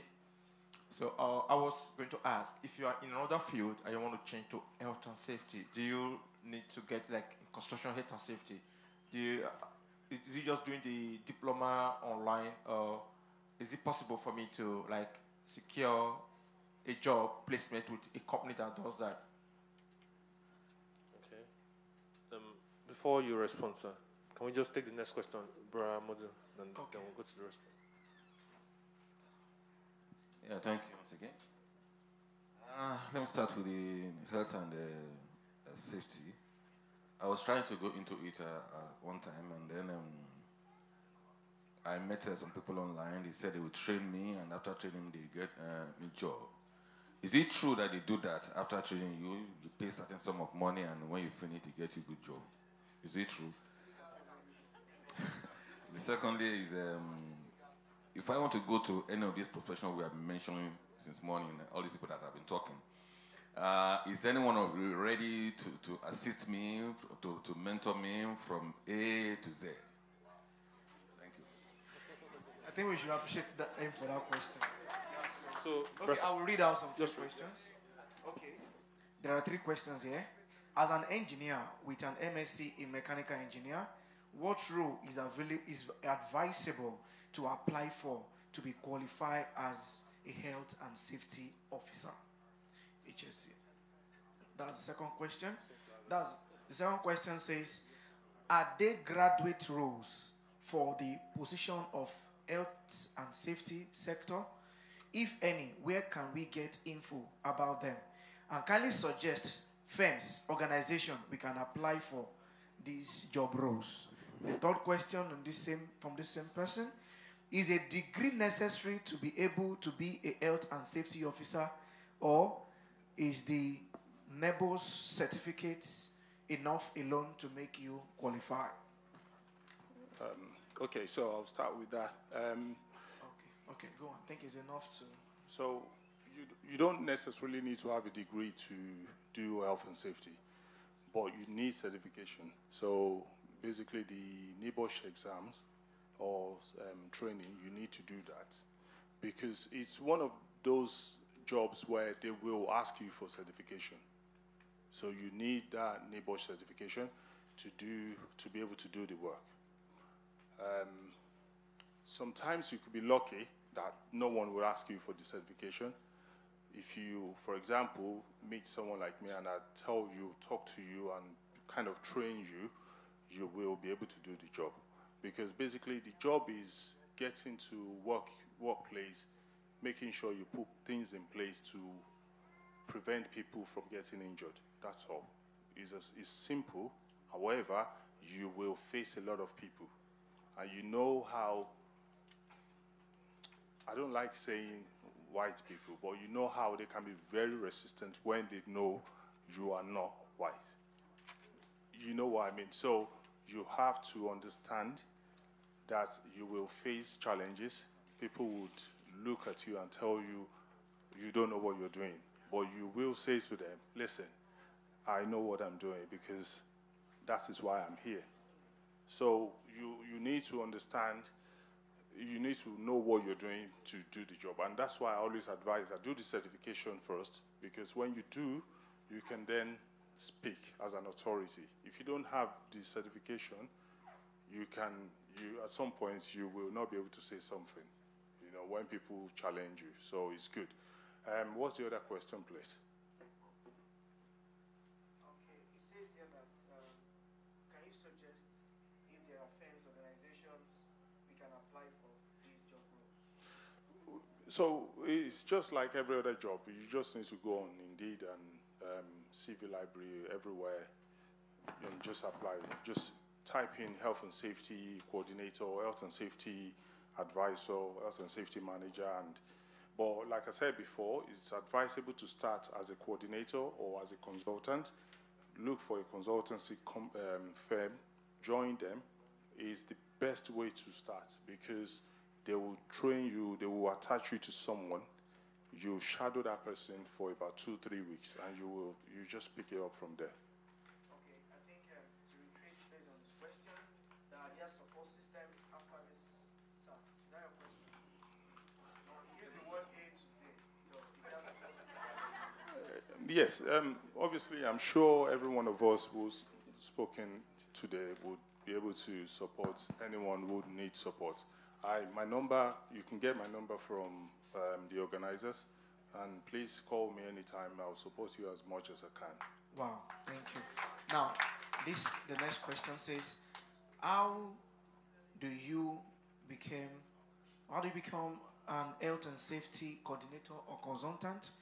Is it through online courses that you did or by going to university college? You said, which way? That's the question. Yeah, so you can do online courses. But for me, I went to classes. I don't like to do online courses. I just like to sit down, listen, and then write the exams. So that's how I go into it. But you can do online courses, but the most important thing is not even the online courses alone, because you need practical experience with this one, because you're going to be dealing with people every day, and you need to put things in place to prevent them from getting injured. So do the training, and then look for consultancy firm, like I said. It's really important because they will help you, they will teach you by attaching you to someone, and then you shadow that person. And yeah, just call me. Anyone who is interested, call me, and I will explain further. A continuous question. Is there a volunteering activity opportunity in this HSC sector? Like you just want to volunteer to be part of them, so you can actually learn on the job too. Like I want to volunteer. No, I've never come across that before. I've never come across volunteering, or no, I've never come across, because no one would want to take you on if you're not certified. So yeah, and then once you're certified, they will pay you anyway. So yeah, thanks so much. Thank you. Those are all the questions, right?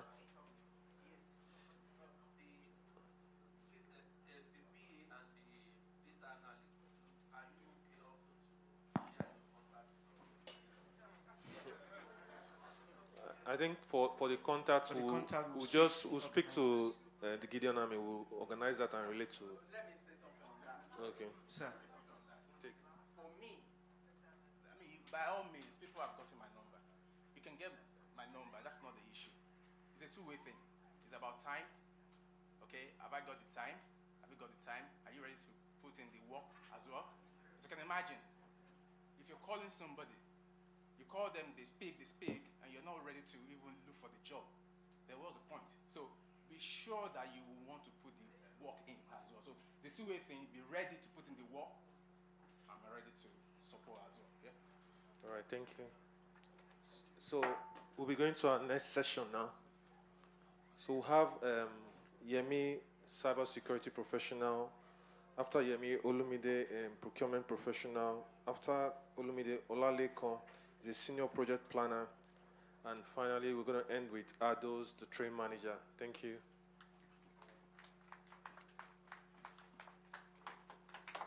Hello, everyone. Can I have the slides up? Name is Yemi. I'm a senior cyber security engineer. I'm sorry.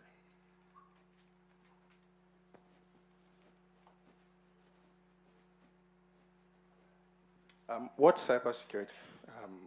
Why is the field so popular now? Why do most people want to go into cybersecurity? Let's start from what security is.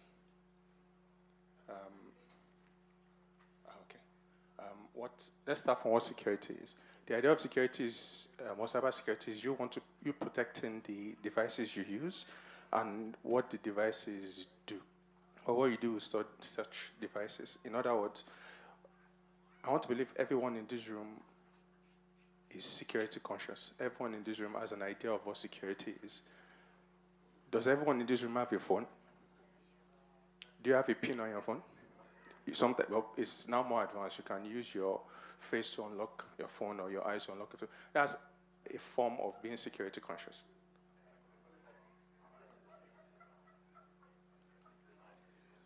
Okay. That's a form of being security conscious. Now, the idea of cybersecurity is you need to make sure it's something you love, like Yomi said. Why? Cybersecurity changes every day. What you learned yesterday will be redundant tomorrow. Literally be redundant tomorrow. If there's an incident for today, there's another one tomorrow. So it's not a field where you remain stagnant. Internet is your friend. Google is your friend. You have AI now, and AI has made things very easy. If there's an incident, there's a vulnerability or there's an hack that happened, there's a ransomware, you just go to ChatGPT. What's this that happened? How does it affect how did it happen? How does it affect? And it will give you details. You don't have to go through Google to check things now because everything has been made easy. How do you get into cybersecurity field? That I split into two. There's a technical part and there's a non-technical part. For those that have been in infrastructure before, the technical part is easy for you because cybersecurity has different domains. One of them is security engineering, security operations, networks. There's architect, there's software development, there's risk, and there's another one called non-technical. Let me stay on the technical part. For those that have worked with desktop, it's easier for you to move in cybersecurity. You're talking about the antivirus, making sure your system is secure. And for those non-technical, you're the ones writing notes. I don't like doing that at all. You're writing processes, you're writing standards, you're trying to make sure that audits are being done. You're trying to make sure that the policy in place is being followed. So you'd be the one going, oh, can you show me evidence that this was done? Can you show me evidence that that needs to be done? Or if it's not done, what do you have in place to show that you need to do it? The technical people are the ones that are deploying the applications you're using. The idea of also security is data. Like someone mentioned that data is now the oil and gas. The data you have in your wallet or in your phone, you want to make sure it's kept. If it gets hacked, someone can use it to manipulate, steal your information, steal your identity, steal your money. That same data you are protecting, companies are trying to protect it. They want to make sure that their intellectual property is safe. For those people that don't play games, for example, there's a Nintendo Switch 2 that was announced yesterday. Before it was announced, it was leaked, like last week. A person leaked every single details about it. So when Nintendo was going to release it, they didn't even say, there was no voiceover. They just showed video of the picture. Why? Because someone has already leaked it. And it killed their timeline. It was going to be released April. Because someone has released so much information about it, they just put video of the pictures. And that has already killed a particular part of their business. Because why? Someone decided that, oh, it's easier for me to let everyone know. People will make your information useless because they want that thumbs up on social media. Skills. I mentioned technical skills earlier. You need to be able to understand tools. But the most important part is what everyone has mentioned is communications. And another one is terminology. Terminology is very important. I went for an interview a couple of years back, and I was asked what vulnerability is, risk, and what exploit is. A quick definition: vulnerability is a loophole within a system. Exploit is using that loophole to get information. Risk is what is going to happen after that vulnerability has been exploited. Do you know what I said? I tried to give our knowledge. Oh, vulnerability is when the sun shines and hits your body. And once it hits your body, the exploit is probably you having skin rash. The risk is you having skin rash. And the man looked at me and he said, your CV is different. The way you sounded on the phone is different. Why? Because I was nervous. My brain had frozen. I was sweating inside AC. It's safe to say I didn't get the job because I couldn't express what they wanted to hear. The terminology is very, very important. Some cannot be exposed to phishing and you'll be like, it has happened though. Or you explain to your stakeholders and say, oh, there's phishing attack. Where? How did it happen? And you just say, oh, it's phishing attack. It's fine. Someone did what they're not to. What did they do? You need to be able to explain and make it easy for people to understand. Analytical skills. There's an attack, for example. Someone has clicked on your phishing email. You need to be able to think, how did it happen? Is there a way to prevent it from happening? Instead of focusing on, oh, why did you do it? It has happened. Can you stop it from going forward? Can you stop the next person from being attacked? What can we do to stop it? What can we do to make sure lesson learned doesn't happen again? That is very, very important because most people go on meetings and they start arguing. Oh, it's because of this. No. That's not what we want to do. After there's time for that one. Make sure you identify what the problem is. Make sure you look for ways to stop it and resolve it. Then you can now talk on that one. The simpler rules to get for cybersecurity. there's something called SOC and vulnerability management. SOC is easy in a way that you still need to understand what the terminology is. Your job is just looking at logs, and they go, this logs, this has been flagged. Your job is just, it's still in logs. You're not overthinking. It's just saying, this was flagged, but it's not necessary. This was flagged. You need to go further. There are so many tools that will break it down for you. That's much easier to get into. The certifications, I'm not so keen on certifications. Why? Because I believe it's something you need to love. You need passion for. But having said that, there's a free certification called CC. It's ISC 2 CC, Certified in Cybersecurity. That would help you to understand the terminologies. You help you to understand different fields, and to help you to appreciate what cybersecurity is. Why do I say I don't believe in certifications? That's brief certification in cybersecurity. You are going to go crazy if you say, okay, I want to do everything here. There's a huge one called CISSP. That covers majority. That's like the highest in cybersecurity. But in various fields, even in data analyst, in software engineering, there are various certifications you can do. But focus on you knowing what it is, then you can actually identify what certifications you want to do further. I'm telling you, some recruiters would prefer to give someone that knows what they're talking about job than someone that has multiple certifications that cannot define what they're talking about. They asked someone when I was working for Starcoms, what is OS? The person was like, oh, I did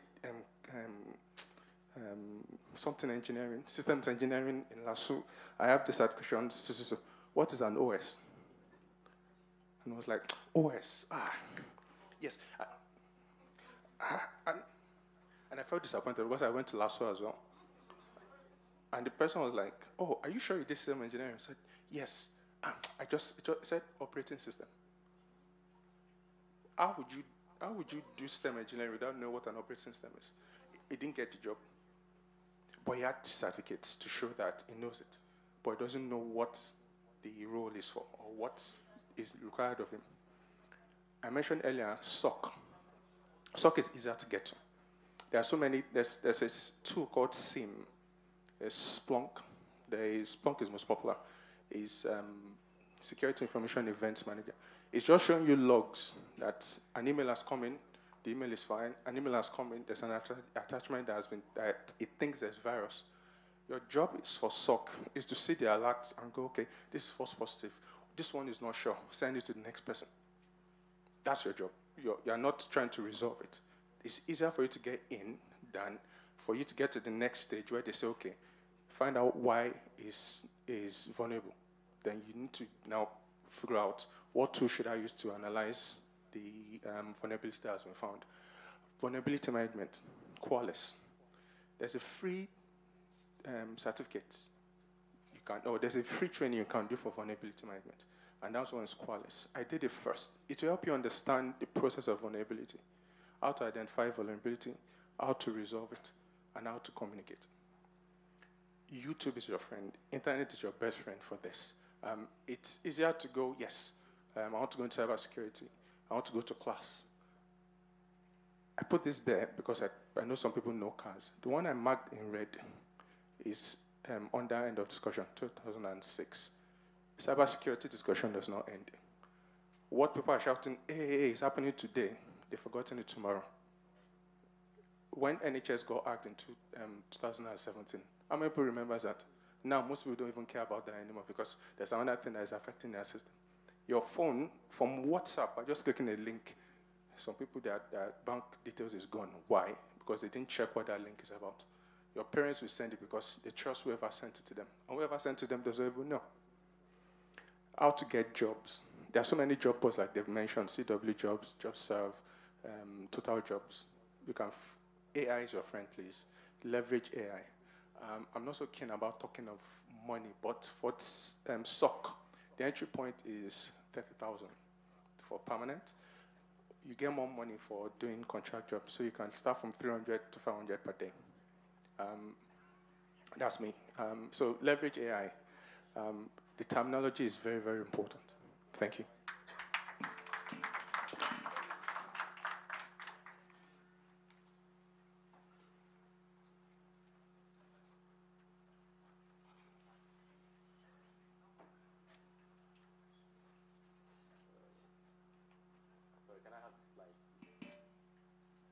Afternoon, everybody. I'm just trying to find how to control this. Got it. Sorry, Gwinya, can I have the slides?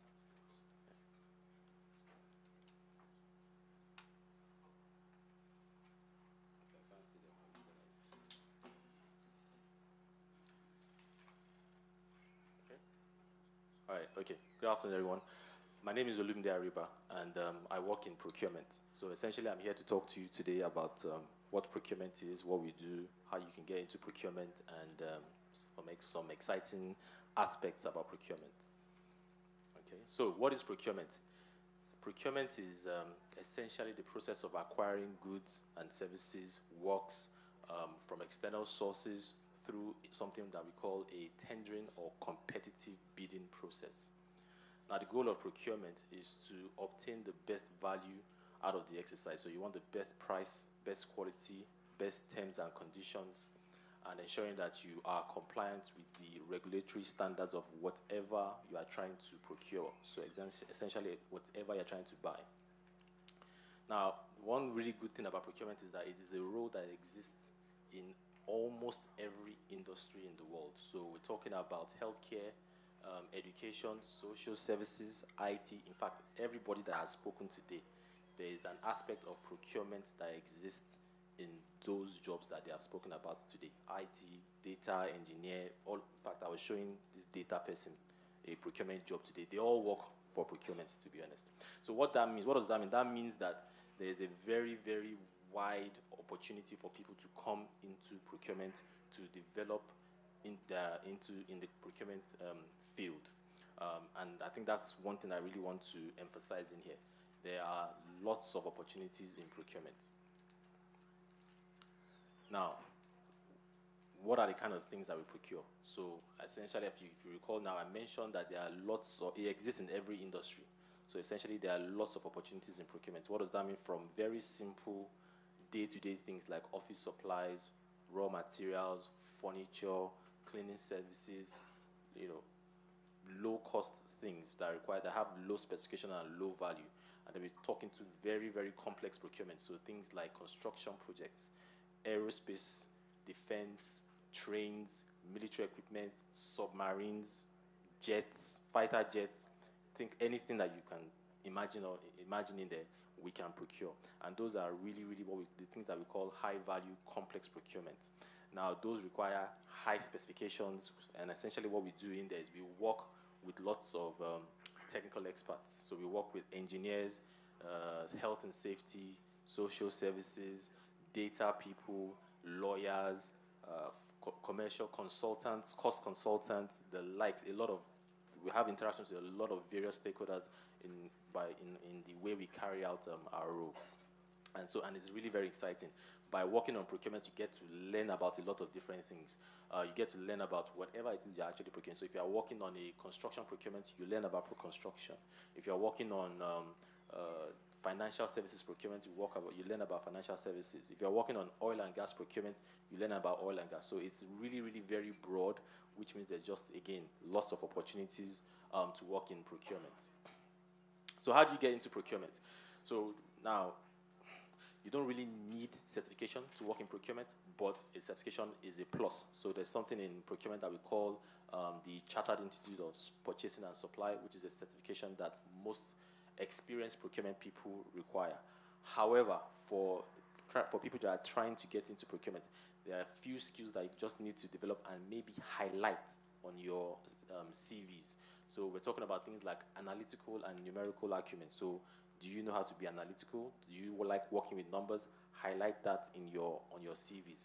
Stakeholder management. As I mentioned, we work with different departments, different teams, different expertise. You need to learn how to get people to do things that you need so that you can get your job done. So you need to learn how to work with people, how to speak with people, how to talk to people in a way that they get things done for you so that you can progress with your project.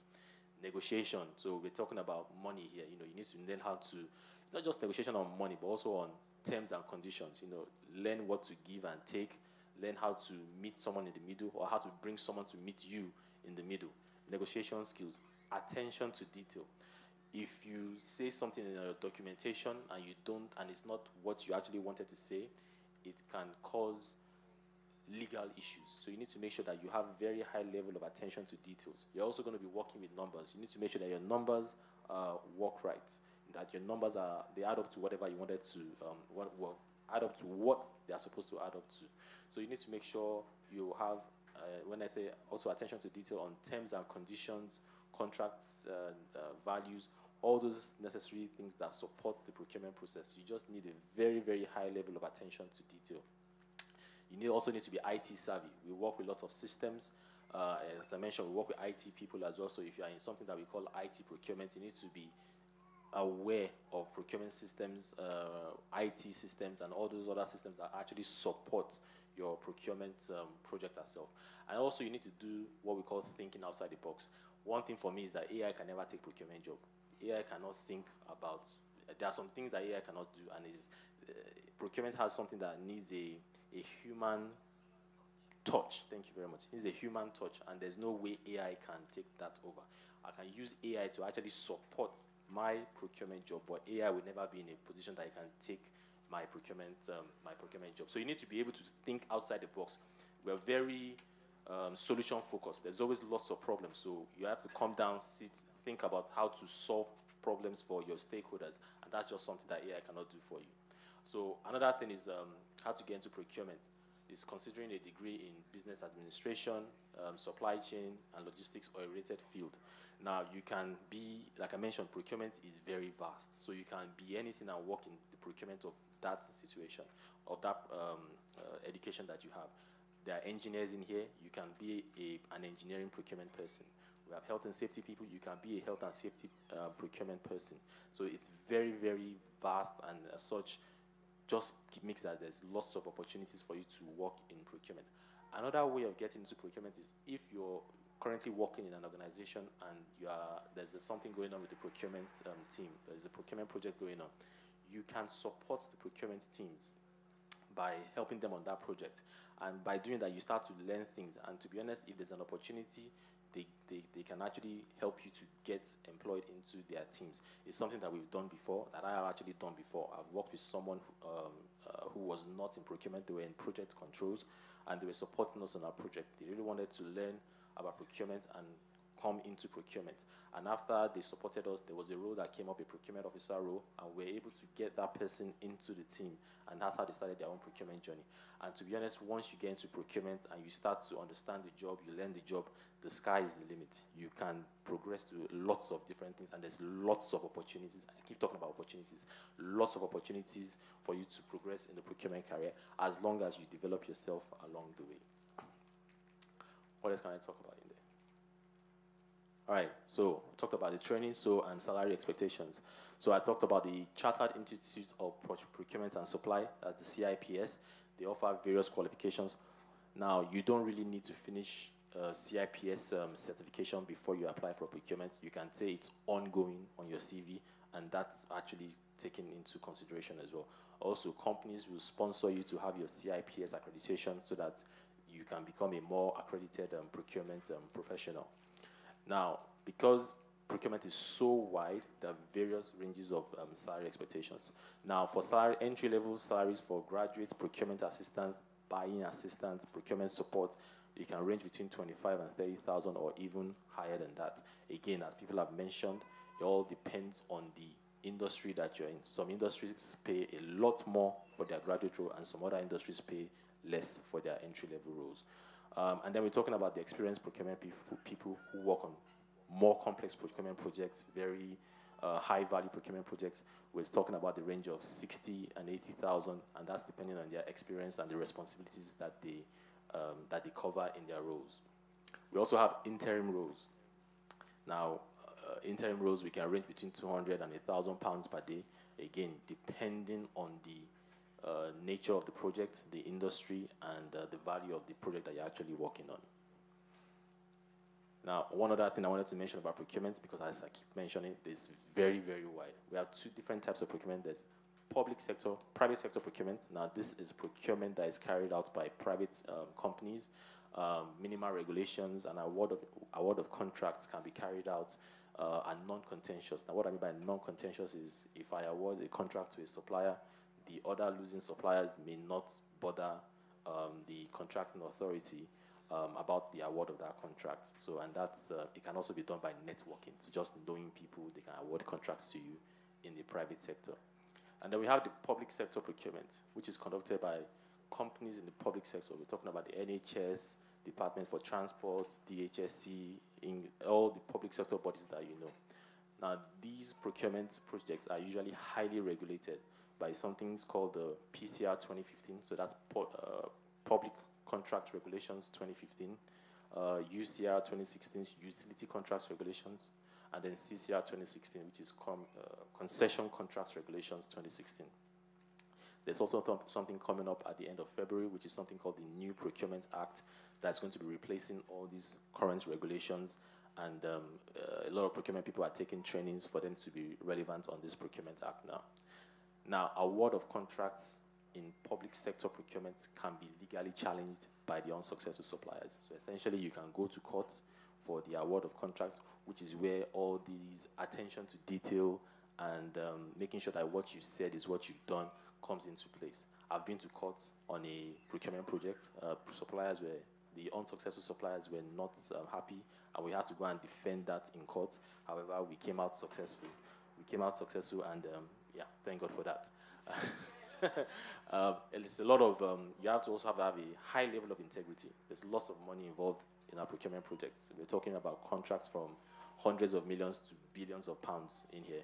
So a lot of people are thinking they're giving you something on the side or giving you, you're meeting up with suppliers outside. You have to conduct yourself with a high level of integrity. You have to show that, you know, you can be trusted. And people have mentioned in here sometimes, there's a lot of pressure, especially when you're a person of color. So you have to always make sure that you keep yourself at a very high standard when you work in procurement. However, that being said, it's always very interesting, very exciting. I think one of my own most exciting projects was when I worked on something called the HS2 rolling stock procurement. We're buying trains that are going to be going on the new high-speed road. Very exciting, very interesting. You see suppliers talking about different things, negotiation, and it was really, really something very, I think it was just really, really exciting. So procurement, very exciting, lots of opportunities, different entry levels that you can use to get into there, and I think it's something that a lot of people should explore and take into consideration. Right.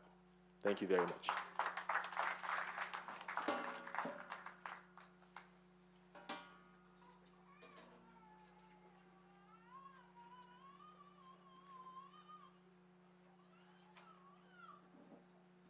Hello, everyone. Hi, so I'm going to talk about project planning. I have a few people here who would say project for planning is as a kind of role for older people, but that's not what it is. It's quite, it's quite distinct, and a lot of them got to interact with planning opportunities, and they sort of understood what it entails. So, project planning, like from the word. Okay, my name is Ahmed Olaliko. Okay, I'm a senior project planner. I'm a construction project planner, so I've been in planning for over 7 years. So project planning is, you know, from the word project, how you manage a set of, you know, related tasks or activities. So you're looking at planning. How do you implement? What are the processes? What are the strategies that you go from point A to point B? So we call project planners accurate timekeepers. So you're looking for what is a program, or we call it a schedule. A schedule is the set of activities that you need to implement, and how do you sequence these activities. So the industry cuts across so many, you know, other parastatals. So you're looking at procurement, you're looking at construction, you're looking at O&M, which is operation, you're looking at management. So say you're executing a project from point A, what are the things? You're looking at contract award. You know, when does the project start and when does the project finish? So the project planning is a very sensitive role, because what you do is you manage the project plan. And the project plan is also a contractual document, it's an obligation, and then you sort of help to identify all the risk and timelines within a project. So if a project is ongoing and you've agreed that you want to finish this project within 6 months, that's what the establishment has said that it will do. and the project is running late, you as a project planner must be able to identify if they're running late, and you must be able to advise and mitigate the challenges. You must be, that's why it's accurate timekeeper. You're checking the time, you're telling them, where we're going wrong, what we need to do, how we need to implement it.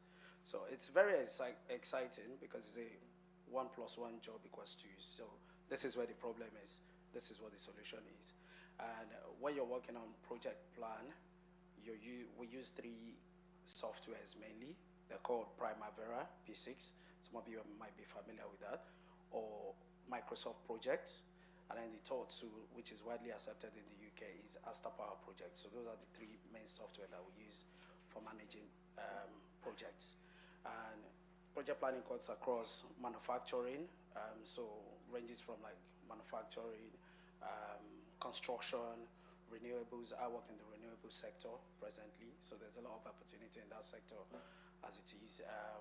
Most of the projects go for between 2 to 5 years, so they need a lot of project planners to come on board and then be able to manage those projects to successful completion.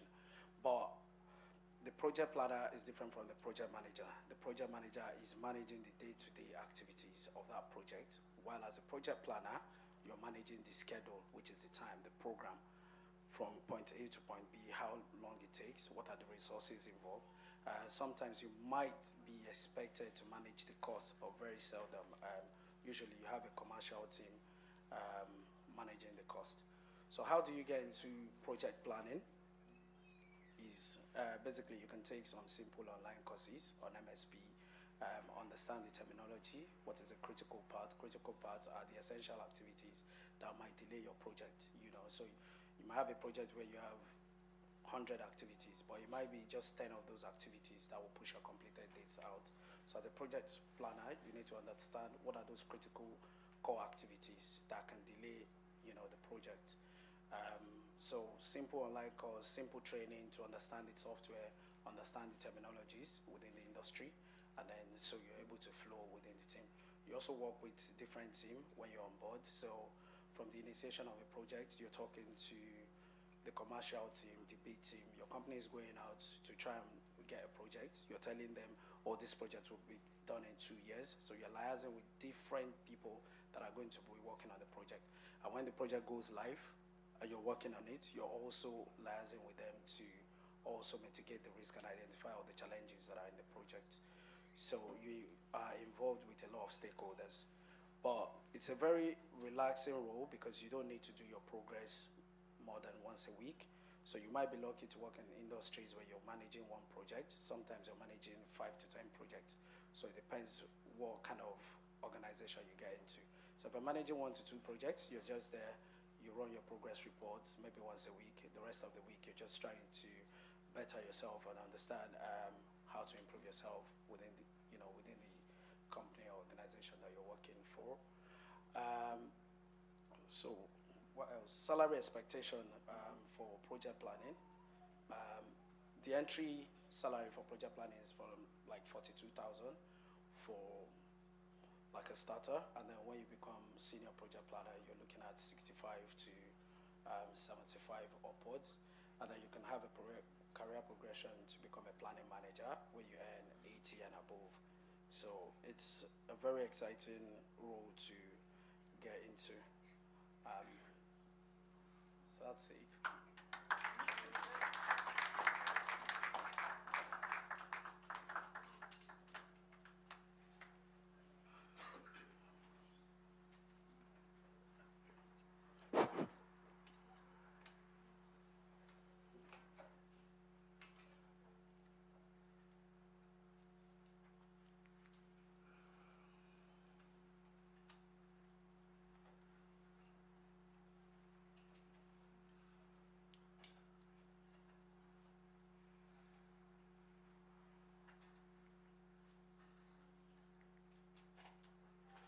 Good afternoon, everyone. Yeah, I guess a lot of people know me here. Adogbeji Okito Shara is my name. People call me Ados. Sorry, I may not be able to speak for very long here. I'm not feeling too great, and I'm surviving on 3 hours sleep in about 36 hours, so that don't help as well. I'm currently a trends manager And as opposed to every other person speaking, my own talk is not going to be on one specific one because I'm talking about railway operations.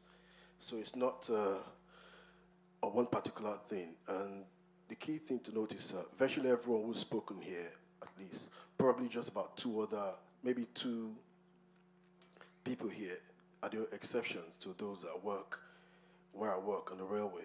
So I'll give a definition of the railway operations. It says railway operations refers to the management and coordination of all activities involved in the efficient and safe functioning of a railway system. So I'm not talking of just one particular system, to get the railway system. I know the UK relies a lot on railway. It's a key aspect of movement.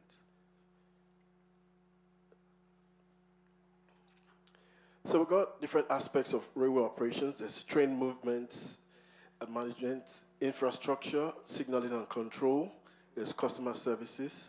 There's regulation and compliance. And environmental considerations. The different ones. So in railway, you put all those together to get an efficient railway. Now we'll talk about before I go there, I'm not going to talk about any specific role here because, like I said, there's different. If you see up there, it's got about 10 different aspects of operations. So I'm not going to focus on just one. But what I can do, whoever is interested in any particular one, because I've worked in most of those aspects, can speak to me and I'll talk to them. My number is available for anyone that needs to call me. So these are the routes into railway operations. Apprenticeship, I've talked about it before in this church. Apprenticeship on the railway here, the minimum age is 18 years for Transport for London. I work with Transport for London. But for National Rail, the minimum is 20 years. They say there's no maximum age because of ageism thing, so they can't come out to tell you the maximum age is so. However, the oldest apprentice I've seen in my workplace was 33 years old. They normally like people less than 30. And all you require is a GCSE. The thing about the railway is, to me, it's about the easiest or one of the easiest places to start working with your GCSE, one of the places you start and you grow. It's a very, very weird, what would I say, career path because you have ways to join. You got the apprenticeship, which is one, and like I say, I work for TFL, so those figures, they are TFL figures. We got, if you start apprenticeship, it vary between 23,000 and 27,000. And it's usually 3 years. You get some, after the apprenticeship, you get a degree, and it's all paid by the company. Then there's the graduate route. So if you're a graduate with a minimum of 2 degree in any discipline, I know a girl who came one time, she had a degree in classics from Oxford University, and she was given the graduate route, which the graduate route makes you a manager straight away. While you're still in training as a trainee manager, through the graduate route, you get 31 to 32,000. And after that training, which is about 2 years, it goes up a lot. And then the others, which are put there, refers to you applying directly to the company. So there's lots of real companies. Like everyone be saying, Google search will tell you where to get information. If you just type in any particular job you want on the railway or type in jobs on the railway, they will come out and you just go for them. So these are examples of careers on the railway. There's track operative, which I've done. There's train drivers, which I've done before. There's a customer service assistants.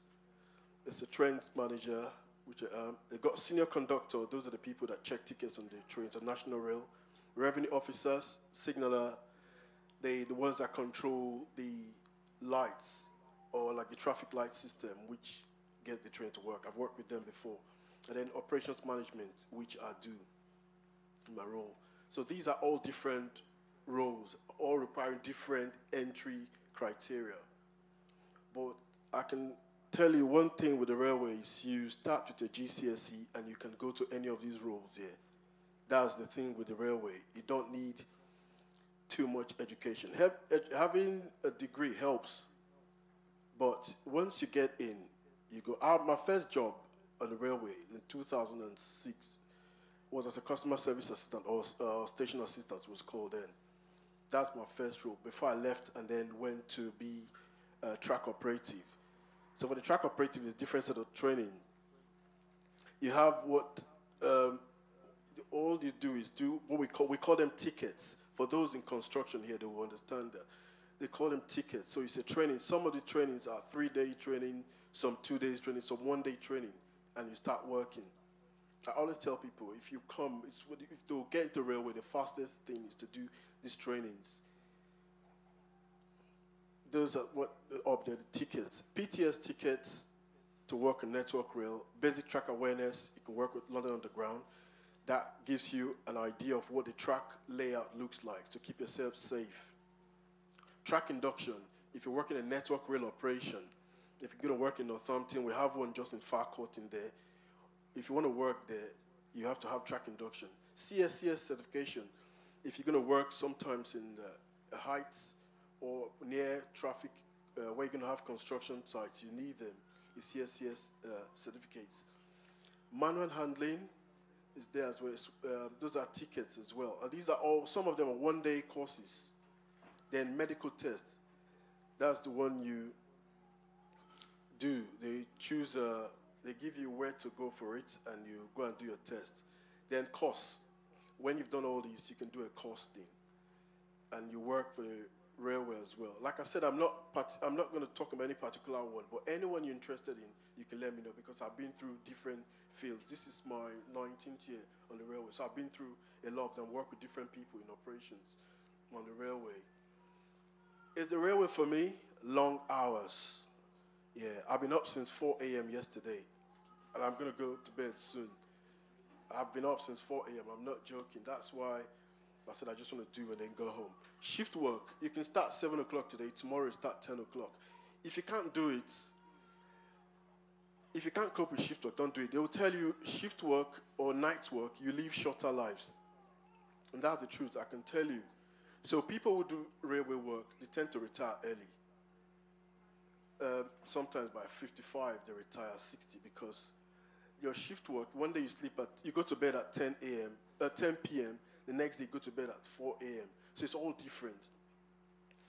Another peculiar thing about the railway, you work outside. It's not for setting rules on the railway, you work outside. I've worked in -5 degrees before, where I had tears coming out of my eyes because I've been standing outside for so long. I couldn't even hold a spanner to do any work. I was working as a support technician then, but I couldn't even do anything because temperature was too cold. And then manual handling, you have to be fit to do certain roles. These are the ones that have to do with track. Not every role has to do with lifting. Like I said, every person who's spoken here, nearly every person who's spoken here, work on the railway. And the thing with the railway is, if you have these degrees and you're finding it difficult to get a job, say health and safety officer, go to the railway, start as customer service officer, and you progress from there. They move you sideways. Like in my company, you can't be a train driver without entering that company first. They don't recruit. TFL don't recruit from outside. Other companies will recruit drivers from outside, but TFL will not recruit from outside. If you want to be a driver, you have to come from TFL. The only way you can become a driver is to work in the company first. That's the thing. So working outside extreme weather, manual handling, lifting, heavy stuff, those are the things you will note. Rail companies, these are examples of some. Network Rail, McGinley, Balfour BT. If you Google any of these, you'll find they always have jobs. Railway always have jobs. There's no way you won't see a job. You can see some, they tell you agency work, they start from £10 per hour. I don't know if they say £10 per hour anymore. I don't know what minimum wage is, but from minimum wage for some of them up to some jobs you do, they get by £1,000 a day. So there's a big variation in railway operations. So let me go back. One thing you need to note about the railway is if you're working for a permanent company, it's one of the hardest places for you to get sacked. Well, one of the easiest places for you to get sacked. You can be off sick for 6 months, you get your full pay. Nothing happens to you. But they come for a random drug test and they find drug in your system. You're going home that day. There's no negotiation. So if you like weed, coke, or alcohol, the railway is not for you. Because there could be a random test, and once it's found, there's no union that will fight for you. As soon as a drug is found in your system, that's it done. So, like I said, if you want to know more about this thing, please feel free to see me. I don't have any particular one to talk about. If you want to be, people ask about the wages. I don't know what to say about it because the wages vary. Train drivers on National Rail, I think they start on about 40,000 to 60 something. And then on London Underground, I think it's about 70,000 for the train drivers. I can't remember. It's about 7,000 for the train drivers. One thing you need to know is, it's one company. The difference between the railway and the others is, if you work in the railway, there's overtime. You do overtime. So your basic income can be 50,000, and you're making 120,000 at the end of the year. That's one difference between the railway and most of the people. You don't get time off in lieu. You do overtime, you get the money. That's the difference there. So, and like I said, everyone's talking about one key thing in the place there. Communication is needed.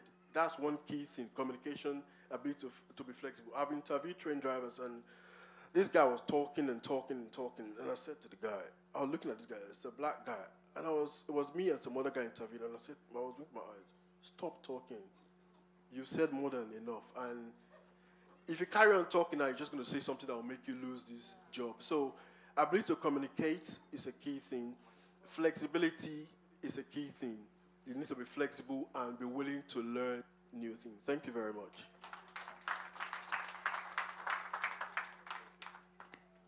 Thank you.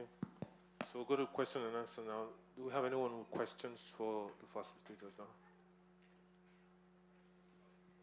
I think there's a question here that was given to me. Is what is the basic requirement to be a CRA, clinical research analyst?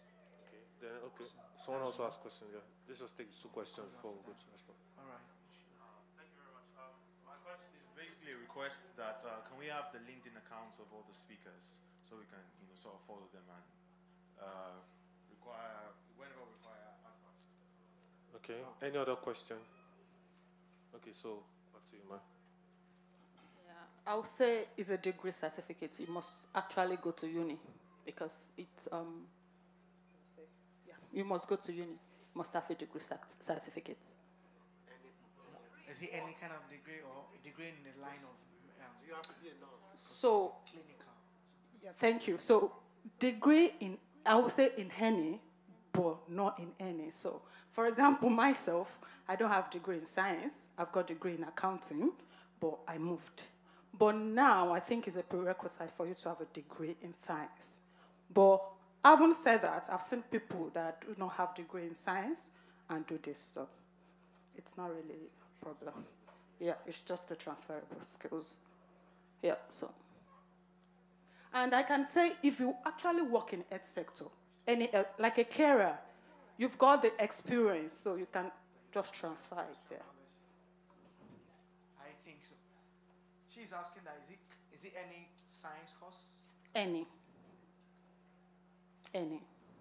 Yeah. Yeah. Then you must be able to drive. Thank you. You must have a driving license. It's a key requirement in the UK. If you don't have a driving license, then yeah, it's I would say some companies do take them, but you won't have your car allowance because with your salary it comes with a car allowance. But if you've not got a driving license, you won't have the car allowance. So it's.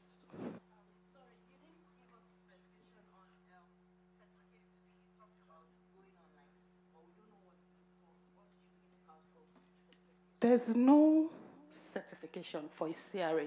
There's no particular certification apart from being a certified CRA, which is not compulsory.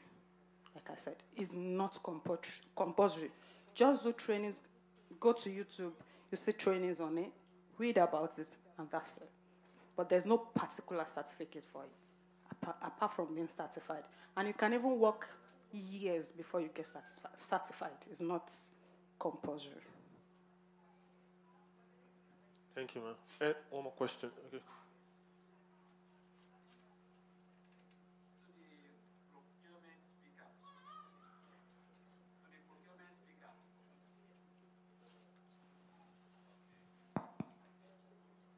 Thank you. Please, the certification, the one obtained in Nigeria, worked out in UK here, like the Chartered Institute of Purchasing and Supply, can it work out here too?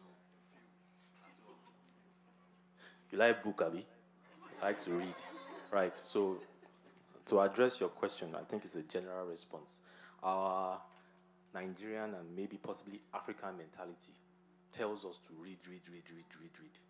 There are some jobs that, yes, you require particular, you need to read to get those jobs.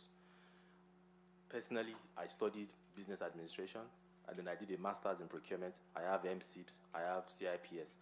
My chief procurement officer in places I've worked did not go to university. Yeah? So you see my point? Yeah? You see? So we need to be very careful. So in the UK, what is recognized is SIPs. Now, you can put down your CV that the one that you're talking about, I think it's CIPSM or something in Nigeria. You can put down your CV. But in UK, it is SIPs. But like I said, you can say you are, ongoing studying SIPs on your CV, and that's fine enough. But we need to be very careful about relying too much on certifications for all jobs. It's not required. It's really not required for all jobs. Yeah. You understand? It's really not required. There are, like we've mentioned, some jobs, yes, but not all jobs. And that's something that I've learned. Because I'm looking at the Oga, and I spoke to him, how are you, blah, blah. Oh, what did you do? Oh, I did an apprenticeship. He didn't go to university. No. It was after he did the apprenticeship, got into job, that the company he worked with then sponsored his CIPS. And me, I'm here paying money to go and do CIPS, paying money for masters. What's all that?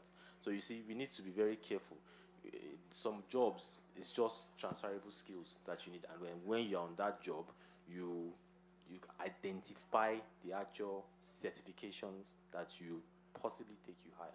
Another example, when I even started the procurement jobs, I said I have a master's, BSc, MC, blah, blah, blah. And I went to meet another Oga. I said, I want to progress, What certification should I do? Read again. The guy said, you don't need book, network. See? To get promoted. It's not certification. It's network. I'll give you a good example. One of my promotions I got, it was in a celebratory bar. Yeah? We finished one project, we were celebrating. Please don't. We were celebrating, and then they said, oh, we need to plan the next project. You are assistant manager, I want to be manager. You are manager, I want to be. That's how it works. Yeah? Let's have we need to rejig our mindset. Less reliance on certifications. More on networking and finding how we can use our current skills to progress ourselves. Yeah? All right. Thank you. Thank you. In addition, what I want to say is, in this building, we all have skills that are transferable. The skill you currently have are transferable to anywhere. So anywhere you go to, you just need to rationalize how you're going to transfer that skill. Thank you. You know how I got into procurement? The actual way of how I got to procurement. So my dad was an oil and gas engineer in Nigeria. Again, he was an engineer, but then he found himself in procurement. Yeah. When I was in Nigeria, I used to work in a commercial bank, Intercontinental Bank. I was junior staff. I was earning, in those days, I was earning like 120,000, which was not bad for entry-level junior staff. So he came home. So I went home one day, and then he came home, and then he just walked past me, and he looked at me. I was like, what's wrong with this man? What's your blessed memory now? I was like, what's wrong with you? Why are you looking at me? And then he came back and said, oh, we are looking for somebody in my office that knows about procurement. I said, hey, why are you telling me? I said, we want to pay the person 500,000 naira. I said, excuse me? Hello. What are we talking about here? So what I did, and then the Nigerian mentality went to do masters in procurement. But I went to look at what is a procurement person. And he talked about negotiation, numbers, analysis, stakeholder management. I'm like, they are describing me in here. You see? So there are some jobs that are just about you. I'm Ijebu. I don't like to pay full money. So I will negotiate everything. So negotiations. So in summary, you need to find some jobs that are applicable to your personality. You know, which is why for me in procurement, there are some tough days. I just wake up and it's me. It's just my personality. It's just how I am naturally. So you need to do some soul searching sometimes to find some jobs that are about you. You know? Okay? Thank you. Do we have any other question? Okay, no other question. Okay, I'll be calling the president of the Gideon Army. Can we appreciate?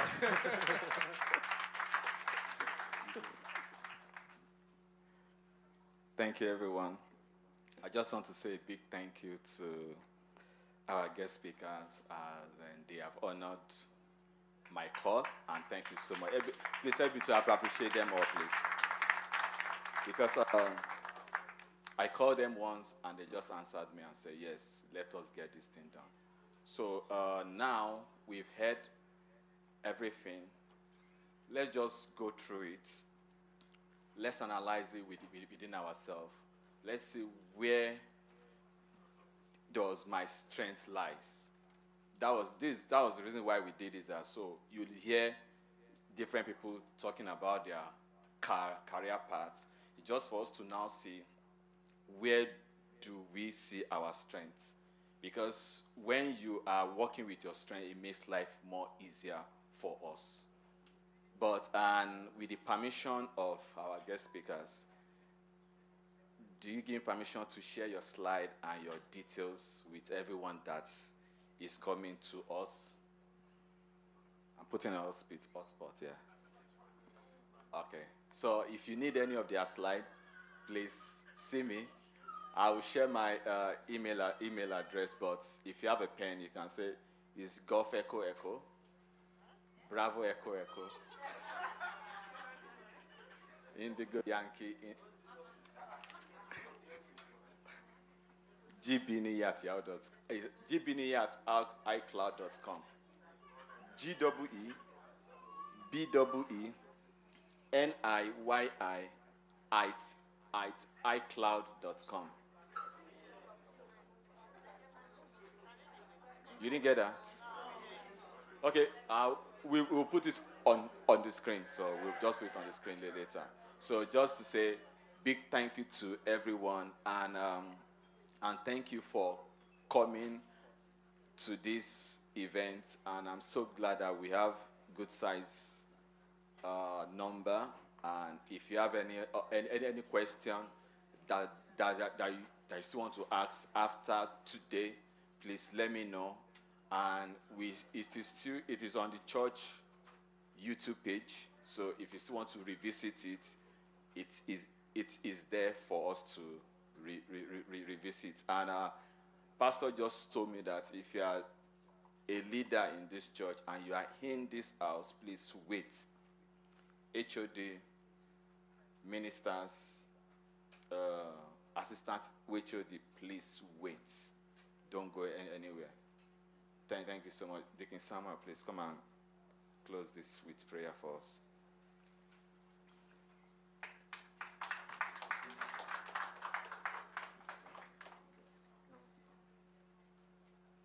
Praise God. Can we please stand on our feet, please? I believe we know the scriptures that talks to us about a seed being sown. Some fell at the roadside, and the bird came and picked it up. Some fell among thorns, and the issues of life came and choked it up. Some also fell at the good soil, and it brought fruits in 30, in 60, and in 100. I don't know how you want to maximize this opportunity. We had a testimony, someone saying to us that he has never seen such an opportunity before in the UK, having 11 professionals in a room discussing about